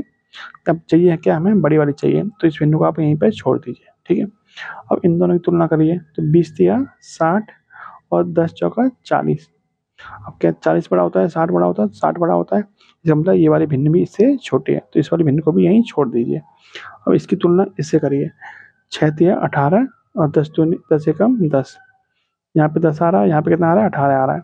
18 बड़ा होता है, इसका मतलब ये वाली भिन्न भी हमारी क्या है, छोटी है। इन दोनों की तुलना कीजिए, तो 20 तिया 60 और 10 दूनी 20, 20 यहाँ पे आ रहा है और 60 आपका यहाँ पे आ रहा है। इसका मतलब ये वाली भिन्न अभी भी क्या है, इससे बड़ी है। तो ये वाली भिन्न सबसे बड़ी थी, तो सबसे बड़ी भिन्न क्या हो जाएगी आपकी 3/10, जो कि आपके ऑप्शन में नहीं है। तो ऑप्शन नंबर जो डी है वही आपका क्या है, राइट आंसर है, ठीक है। क्रॉस मल्टीप्लाई करके चेक करोगे आपका बहुत जल्दी आंसर निकल के आ जाएगा। नेक्स्ट देखिए, इलेक्ट्रॉन सूक्ष्मदर्शी का आविष्कार किसने किया था, नालेम रस्का ने, रॉबर्ट कोच ने, ल्यूमेन हॉक ने या फिर सीपी स्वानसन ने। तो इलेक्ट्रॉन के सूक्ष्मदर्शी का आविष्कार किया था नालेम रस्का ने, ठीक है। बात करें इलेक्ट्रॉन की खोज किसने की थी, इलेक्ट्रॉन की खोज की थी थॉमसन ने,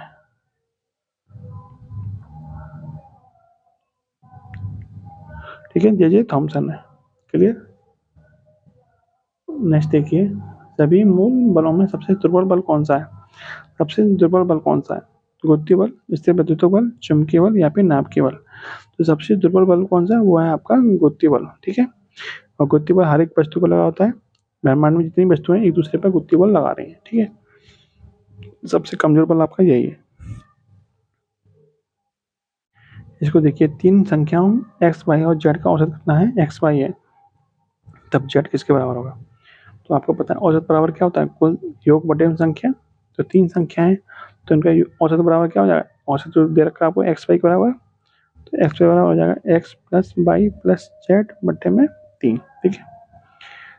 तीनों संख्या का योग बटे में कुल संख्या यानी 3 बराबर औसत यानी कि एक्स वाई। अब 3 इधर जाएगा तो यहाँ से जेड की वैल्यू कैसे निकालेंगे, तो जेड बराबर क्या हो जाएगा, 3 इधर जाएगा तो 3x वाई, वही प्लस के एक्स और वाई है तो माइनस के एक्स और माइनस के वाई। तो जेड बराबर हमको मिल जाएगा 3x वाई माइनस के एक्स और माइनस के वाई, ऑप्शन नंबर 1, ठीक है। एक रसायन कंपनी में 2 प्रकार के मिश्र धातु हैं, उनमें जस्ता और एल्यूमिनियम के मिश्रण 7:22, 21:37 के अनुपात में है। इन मिश्र धातुओं को किस अनुपात में मिलाया जाए ताकि एक नई मिश्र धातु बने जिसमें जस्ता और एल्यूमिनियम का अनुपात 25:62 हो।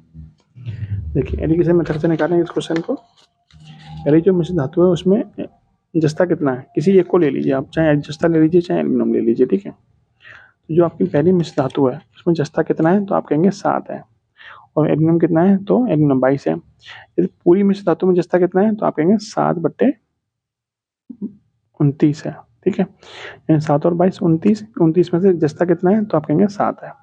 ऐसी तरह देखिए इस बार दूसरी वाली जो मिश्र धातु है उसमें जस्ता कितना है, तो आप कहेंगे 21/58 है, ठीक है। और जो बन रही है मिक्सचर जो बनना फाइनल में उसमें जस्ता कितना है, तो आप कहेंगे 25 है, कितने में से, तो 62 और 25 87 में से, ठीक है। अब बस एलिगेशन लगा दीजिए। तो देखिए 25/21, इसमें से इसको हटाइए, 21/58 माइनस के 25/87, ठीक है। इधर आएगा आपका 7/29 माइनस के 25/87, क्लियर। तो इन दोनों का अनुपात निकालिए, पहले तो इनको सॉल्व कर लीजिए। तो 58 और 87 का जो एलसीएम होता है वो कितना होता है, 174 होता है। 58 से कटेगा 3 बार और 21 दिया 63, 87 से कटेगा 2 बार और 25 दूनी 50, 29 और 87 का एलसीएम होता है 87, 29 से कटेगा 3 बार, 3 सत्ते 21, 87 से कटेगा 1 बार और 25 से कम 25, ठीक है। आगे देखिए 63 में 50 का कितना बचेगा, 13/174, यहाँ बचेगा आपका 21 में से 25 गए तो 4, ठीक है। यहाँ पे आप माइनस की चिंता मत करिए, ठीक है। यहाँ पे अंतर निकाला जाता है, इसका इन दोनों का अंतर और यहाँ पे इन दोनों का अंतर निकाला जाता है, ठीक है। तो मैंने थोड़ा उल्टा कर दिया है, पर लेकिन आपको यहाँ अंतर प्लस ही लेना है, ठीक है। 4/87। अब 29 से कटेगा आपका ये 3 बार, 29 से कटेगा आपका 6 बार, 3 से कटेगा ये 1 बार, 3 से कटेगा आपका ये 2 बार, तो 13/2 बराबर, सॉरी अनुपात 4, 2 का गुणा इधर हो जाएगा तो ये हो जाएगा आपका 13/8। दोनों का अनुपात कितना निकल, यानी वो जो धातु है वो किस अनुपात में मिलाई जाएगी, 13/8 के अनुपात में मिलाई जाएगी। Option number 1। नेक्स्ट है दिए गए शब्दों को सार्थक क्रम में लगाकर उपयुक्त विकल्प का चयन कीजिए। बुनाई, रुई, कपड़ा या फिर धागा। तो देखिए सबसे पहले तो आपकी रुई आएगी, रुई से फिर आपका क्या बनेगा, रुई से आपका धागा बनेगा, और धागे से क्या बनेगा, आपकी धागे की बुनाई होगी, बुनाई के बाद में क्या बनेगा, कपड़ा बनेगा। तो 2 से शुरुआत होगी और एंड किस पे होगा, कपड़े पे या 3 पे। 2 से शुरुआत, कपड़े पे एंड, 2 4 1 3। दूध का दही के रूप में जमने का कारण क्या है, दूध से दही कैसे जमता है, किस बैक्टीरिया के कारण जमता है, तो लैक्टोबैसिलस के कारण जमता है। जो आपका लैक्ट वर्ड होता है, लैक्ट, इसका संबंध किससे होता है, तो दूध से होता है, ठीक है। तो दूध में कौन सा बैक्टीरिया होता है, तो लैक्टोबैसिलस बैक्टीरिया होता है, जिसके कारण दूध से दही में बदल जाता है। आपसे पूछा दूध में कौन सी शर्करा होती है, दूध में कौन सी शर्करा होती है, तो आप कहेंगे लैक्टोस होती है, लैक्टोस शर्करा। दूध में कौन सा अम्ल होता है, तो लैक्टिक अम्ल होता है, लैक्टिक अम्ल होता है। दूध की शुद्धता किससे नापते हैं, दूध की शुद्धता नापने के लिए कौन सा मीटर यूज करते हैं, तो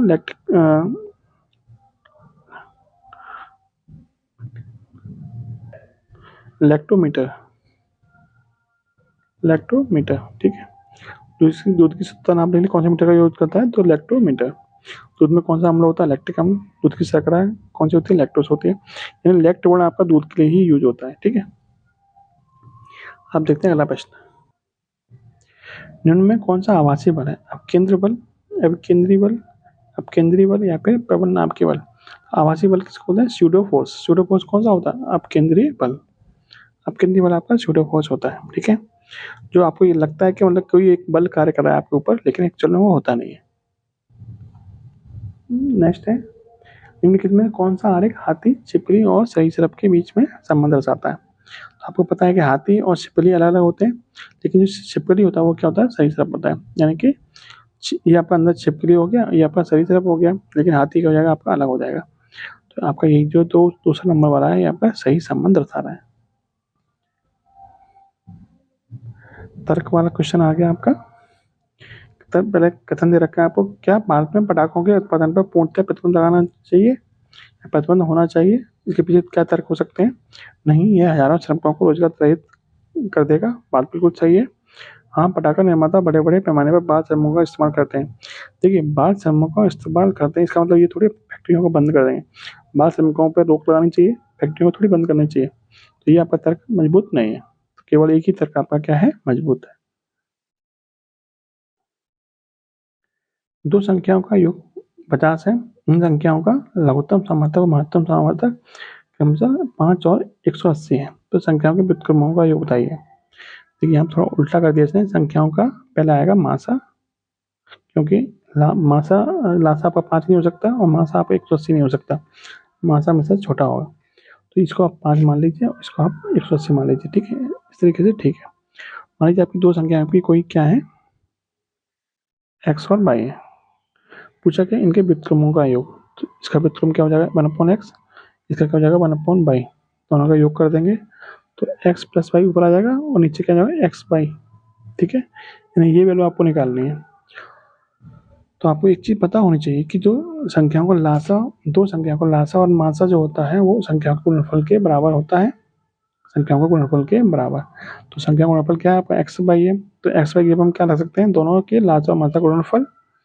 और योग की जगह पे आपको योग दे रखा है 50, तो बस जोड़ कर लीजिए। एक्स प्लस वाई की जगह कितना आएगा, 50।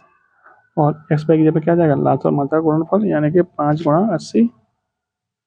तो 0 से 0 खत्म, 5 से 1 बार, 5 से ये वाला 5 खत्म, यानी कि 1/8। यहाँ पे 180 है। ठीक है, यहाँ पे 1/8 कितना जाएगा, 1/18 हो जाएगा। ठीक है, ऑप्शन नंबर डी। पोलियो का विषाणु भारत शरीर में किस प्रकार प्रवेश करता है? मच्छर के काटने से, किडनी के काटने से, संदूषित खाद्य और पानी के शराब से, या फिर लार और नाक के शराब से? तो जो पोलियो वायरस शरीर में प्रवेश करता है वो लार के द्वारा और नाक के शराब के द्वारा आपका क्या करता है, शरीर में प्रवेश करता है। बात करें भारत के संदर्भ में पोलियो की क्या स्थिति है, तो भारत वर्तमान में पोलियो मुक्त है। भारत क्या है, पोलियो मुक्त है। पोलियो मुक्त है वर्तमान में। ठीक है, नेक्स्ट देखिए, बायोडीजल के उत्पादन में निम्नलिखित में से कौन सी प्रक्रिया प्रयुक्त की जाती है? ट्रांस एनिमेशन, अनुलेखन, ट्रांस एस्टिफिकेशन, या फिर अनुवाद? तो बायोडीजल किस प्रक्रिया से बनता है, तो बनता है आपका ट्रांस एस्टिफिकेशन का। ये आपसे पूछा जाए कि बायोडीजल किस प्लांट से प्राप्त होता है, यानी किस पौधे से प्राप्त होता है, तो वो होता है जेट्रोफा। Jatropha biodiesel. बायोडीजल किस प्लांट से प्राप्त करते हैं, तो जेट्रोफा प्लांट से प्राप्त करते हैं। ठीक है, अगला क्वेश्चन है,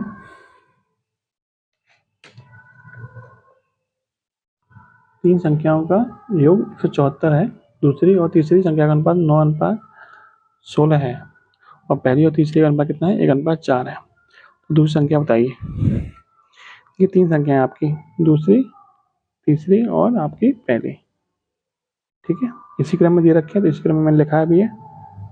तो दूसरी और तीसरी का अनुपात कितना है, दूसरी और तीसरी का अनुपात है 9:16। तो यहाँ लिख लीजिए 9, यहाँ पे लिख लीजिए 16। और पहली और तीसरी का अनुपात क्या है, 1:4। तो पहली का 1 है, तीसरी कितना है, 4। तो तीसरी नीचे 4 लिख दीजिए, पहले नीचे आप 1 लिख दीजिए। ठीक है, अब इनका संयुक्त अनुपात निकालिए। संयुक्त अनुपात कैसे निकालते हैं, 16 के आगे जगह खाली था 16 लिख दीजिए, 4 के आगे जगह खाली दीजिए, यहाँ पे 4 लिख दीजिए।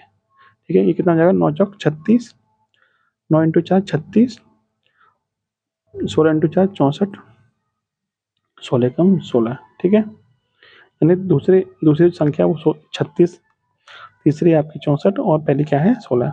कुल मिला के तीनों संख्या का योग कितना हो गया, तो तीनों संख्या का योग हो जाएगा आपका 116, यानी कि 36 + 64 100 और 16 116, यानी कि तीनों संख्या का योग हो गया 116। लेकिन एक्चुअल में योग कितना है, तो एक्चुअल में योग है आपका 174। 116 यूनिट की वैल्यू 174 है। पूछा किसका है आपसे, दूसरी का। दूसरी वैल्यू कितनी है, 64। तो 64 की वैल्यू कितनी होगी,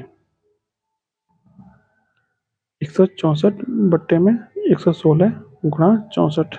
ठीक है, अब 29 से कटेगा आपका ये 4 बार, 29 से कटेगा आपका 6 बार और 4 से कटेगा आपका 16 बार, 16 छिक्के 96, यानी कि दूसरी संख्या होगी कितनी होगी, दूसरी संख्या होगी आपकी 96। विनय ने 8,000 रुपये निवेश कर एक दुकान खोली। 3 माह बाद राजीव भी 12,600 रुपये के साथ उसमें शामिल हो गया। 1 साल बाद उन्हें 4,941 का लाभ हुआ। उस लाभ में विनय का हिस्सा क्या हुआ? देखिए, जिस अनुपात में उन्होंने लगाया होगा उसी अनुपात में इनको लाभ का बंटवारा भी होगा। तो एक तरफ विनय है और एक तरफ कौन है, एक तरफ आपका राजीव। ठीक है, विनय ने कितने लगाए, विनय ने 8,000 रुपये लगाए, कितने महीने के लिए, पूरे पूरे 12 महीने के लिए। लेकिन राजीव क्या 3 महीने के बाद आया, इसका मतलब राजीव में कितने महीने के लगाए होंगे, तो 9 महीने के लगाए होंगे। कितने रुपए लगाए, तो 12,600 रुपये। इनका अनुपात निकाल लेते हैं। अब देखिए 3 जीरो से 3 जीरो, सॉरी 2 जीरो से 2 जीरो खत्म, यहाँ पे आपका 80 बच जाएगा और 3 से आपका 3 बार कटेगा, 3 से आपका 4 बार कटेगा, 8 चौक 32, 320 हो जाएगा ये, और ये आपका हो जाएगा ये 378, 26 से 78, 378। अभी तो आपका और भी कट जाएगा ये। ठीक है, 2 से कट जाएगा आपका 160 बार और 2 से कट जाएगा आपका ये 2 2 ने 2 8 16, 2 ने 18, 189 बार। ठीक है, यानी कि दोनों का जो अनुपात निकल के आ गया वो निकल के आ गया 160 अनुपात 189। इनका जो हिस्सा होगा वो इसी अनुपात में होगा। जब इनका कुल हिस्सा है कितना, तो 160 प्लस 189 कितना होता है, तो 9 के 9 और ये हो जाएगा 6 और 14 और 1 और 1 2 3, 349। कुल हिस्सा कितना है, तो 349 है। जबकि एक्चुअल में कुल हिस्सा कितना है, 4,991, 4,941, सॉरी, यानी कि 349 यूनिट की वैल्यू कितनी निकल के आई, 4,941। पूछा क्या आपसे, किसका हिस्सा पूछा था, विनय का। तो विनय का हिस्सा कितना है, 160 यूनिट।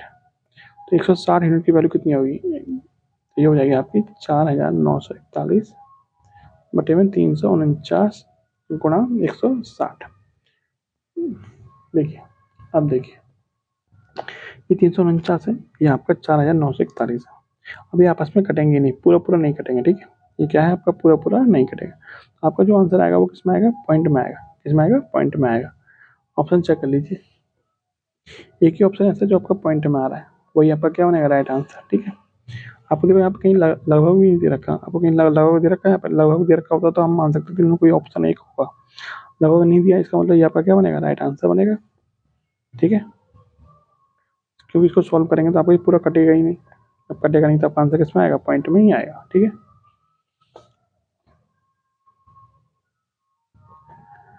क्वेश्चन है, शब्द मॉब में अक्षरों के ऐसे कितने युग्म हैं जिसके मध्य उतने ही अक्षर जितने की अंग्रेजी वर्णमाला में, यानी कि अंग्रेजी वर्णमाला में जितने अक्षर होते हैं शब्दों के बीच में उतने ही अक्षर होने चाहिए यहाँ पे भी। जैसे देखिए यू और बी के बीच में अंग्रेजी वर्णमाला में कोई अक्षर होता है, तो नहीं होता। तो देखिए यहाँ पे भी नहीं है। और कोई चेक करिए, क्या और कोई भी ऐसा है, तो जब आप और कोई चेक करेंगे आपको और कोई नहीं मिलेगा। तो इसका मतलब एक ही जोड़ा ऐसा है जो इसमें अंग्रेजी वर्णमाला में जितने अक्षर होते हैं उतने यहाँ पे भी है, यानी कि अंग्रेजी वर्णमाला में यू और बी के बीच में कोई अक्षर नहीं होता, तो यहाँ पे भी कोई भी अक्षर नहीं है। इसका मतलब सिर्फ एक ही अक्षर आपका ऐसा बन रहा है। अमलगम मिश्र धातु है जिसमें आधार धातु क्या होती है, तो अमलगम किस धातु से बनता है, तो बनता है पारा, यानी कि मरकरी से। किससे, मरकरी से। मरकरी का प्रतीक क्या होता है, Hg होता है।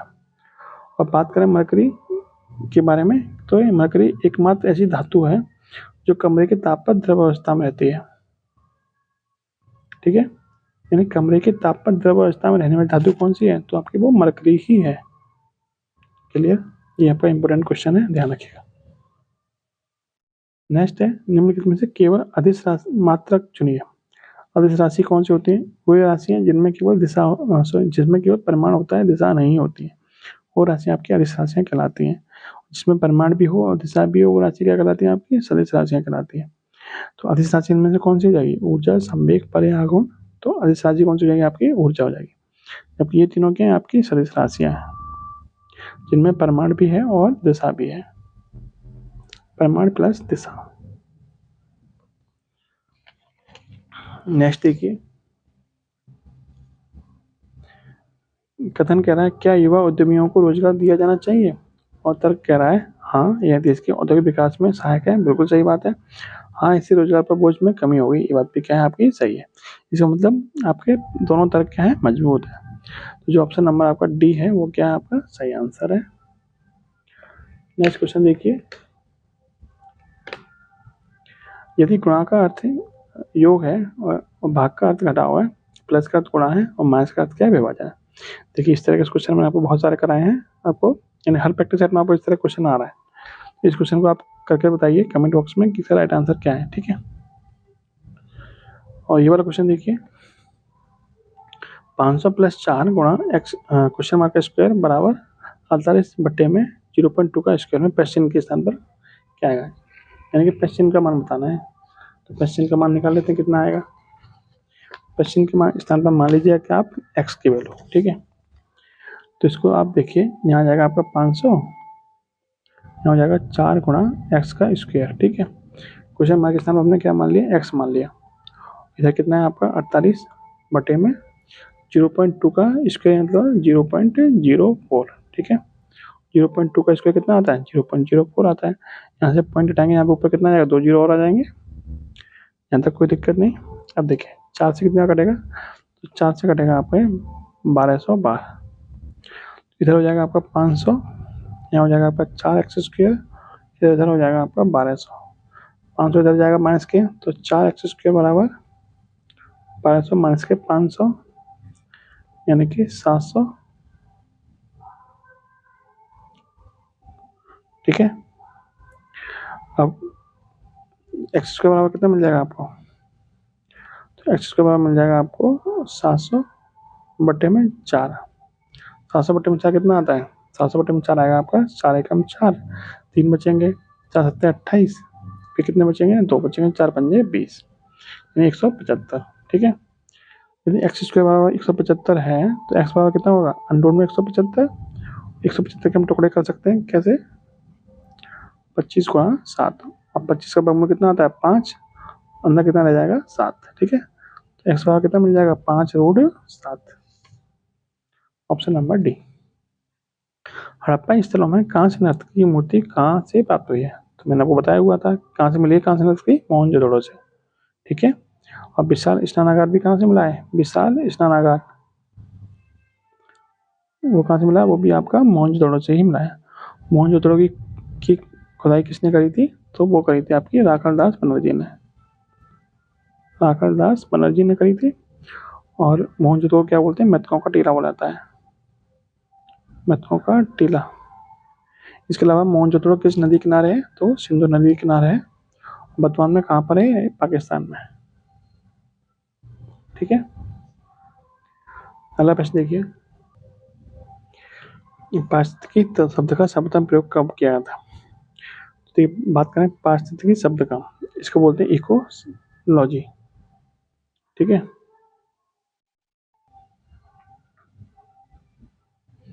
इकोलॉजी शब्द किसने दिया था, तो इकोलॉजी शब्द दिया था आपका टेंसले ने, सॉरी इकोलॉजी शब्द जो दिया था वो दिया था अर्नेस्ट हैकल ने, अर्नेस्ट हैकल ने, ठीक है। और इकोसिस्टम वर्ड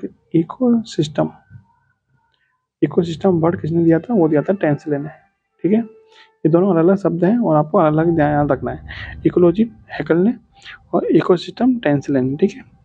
बात करें पारिस्थितिकी शब्द किसने का शब्द प्रयोग कब किया गया था, 1866 में किया था, और किसने किया था, तो अर्नेस्ट हैकल ने किया था, ठीक है। ये भी क्वेश्चन आपका पूछा हुआ है और ये भी क्वेश्चन पूछा हुआ है, ठीक है। ये पिछले प्रैक्टिस सेट में आपका ये वाला क्वेश्चन पूछा था कि पारिस्थितिकी तंत्र शब्द किसने दिया था, टेंसले ने दिया था, और पारिस्थितिकी किसने दिया है, तो अर्नेस्ट हैकल ने दिया है। इसको देखिए क्वेश्चन को, यदि ए स्टार बी का मतलब ये है तो इसका मान बताइए। स्टार का मतलब क्या है, पहले का 2 गुना माइनस में दूसरे का 3 गुना घटाना है, फिर दोनों का गुणा कर देना है। तो देखिए 3 स्टार 5 का मतलब क्या होगा, 2 गुणा 3, फिर माइनस में 3 गुणा 5, फिर दोनों गुणा पर यानी कि 15, ठीक है, प्लस यानी कि 2 गुणा पहला हो गया माइनस 3 गुणा दूसरा हो गया, ठीक है, प्लस में दोनों का गुणनफल हो गया, ठीक है। इसको देखिए, अब 2 गुणा पहला यानी कि 5 माइनस में 3 गुणा दूसरा यानी कि 3, फिर प्लस में कितना है, दोनों गुणनफल यानी कि 15। अब इसको सॉल्व कर लेते हैं, तो 2 दिया कितना हो जाएगा 6, 5 से कितना हो जाएगा 15 प्लस के 15 प्लस के 5 दूनी 10 3 3 9 माइनस के और प्लस के 15। तो प्लस के 15 माइनस के 15 खत्म। और देखिए ये कितना है, प्लस के 6 है, ये प्लस के 10 है और ये प्लस के 15 है। तो 6 और 10 16, 16 15 31, 31 माइनस के 9, 31 माइनस के 9 कितना होता है, 31 माइनस 9 होता है 22। इस क्वेश्चन का राइट आंसर क्या बनेगा, इस क्वेश्चन का राइट आंसर बनेगा आपका 22। नेक्स्ट क्वेश्चन है, एबीसीडी एक चक्रीय समलंब चतुर्भुज है जिसकी एडी तथा बीसी भुजाएं परस्पर समांतर हैं। यदि एबीसी 72 डिग्री हो तो त्रिभुज बीसीडी का मान क्या होगा। देखिए चक्रीय चतुर्भुज की खासियत क्या होती है, चक्रीय चतुर्भुज की खासियत होती है कि पहले तो आप ये देखिए कि ये बनाया कैसे है, एबीडी और बीसी क्या है, परस्पर समांतर है। एडी और बीसी परस्पर समांतर है। ये मान लीजिए ए है, ए बी है, ये सी है और ये आपकी डी है। तो एडी और बीसी क्या है, समांतर है। अब ए बी सी कौन, ए बी सी यानी ये कौन दे रखा है आपको 72 डिग्री का, पूछा कौन सा है, बी सी डी यानी ये वाला पूछा आपको, मान लेते इसको x डिग्री का।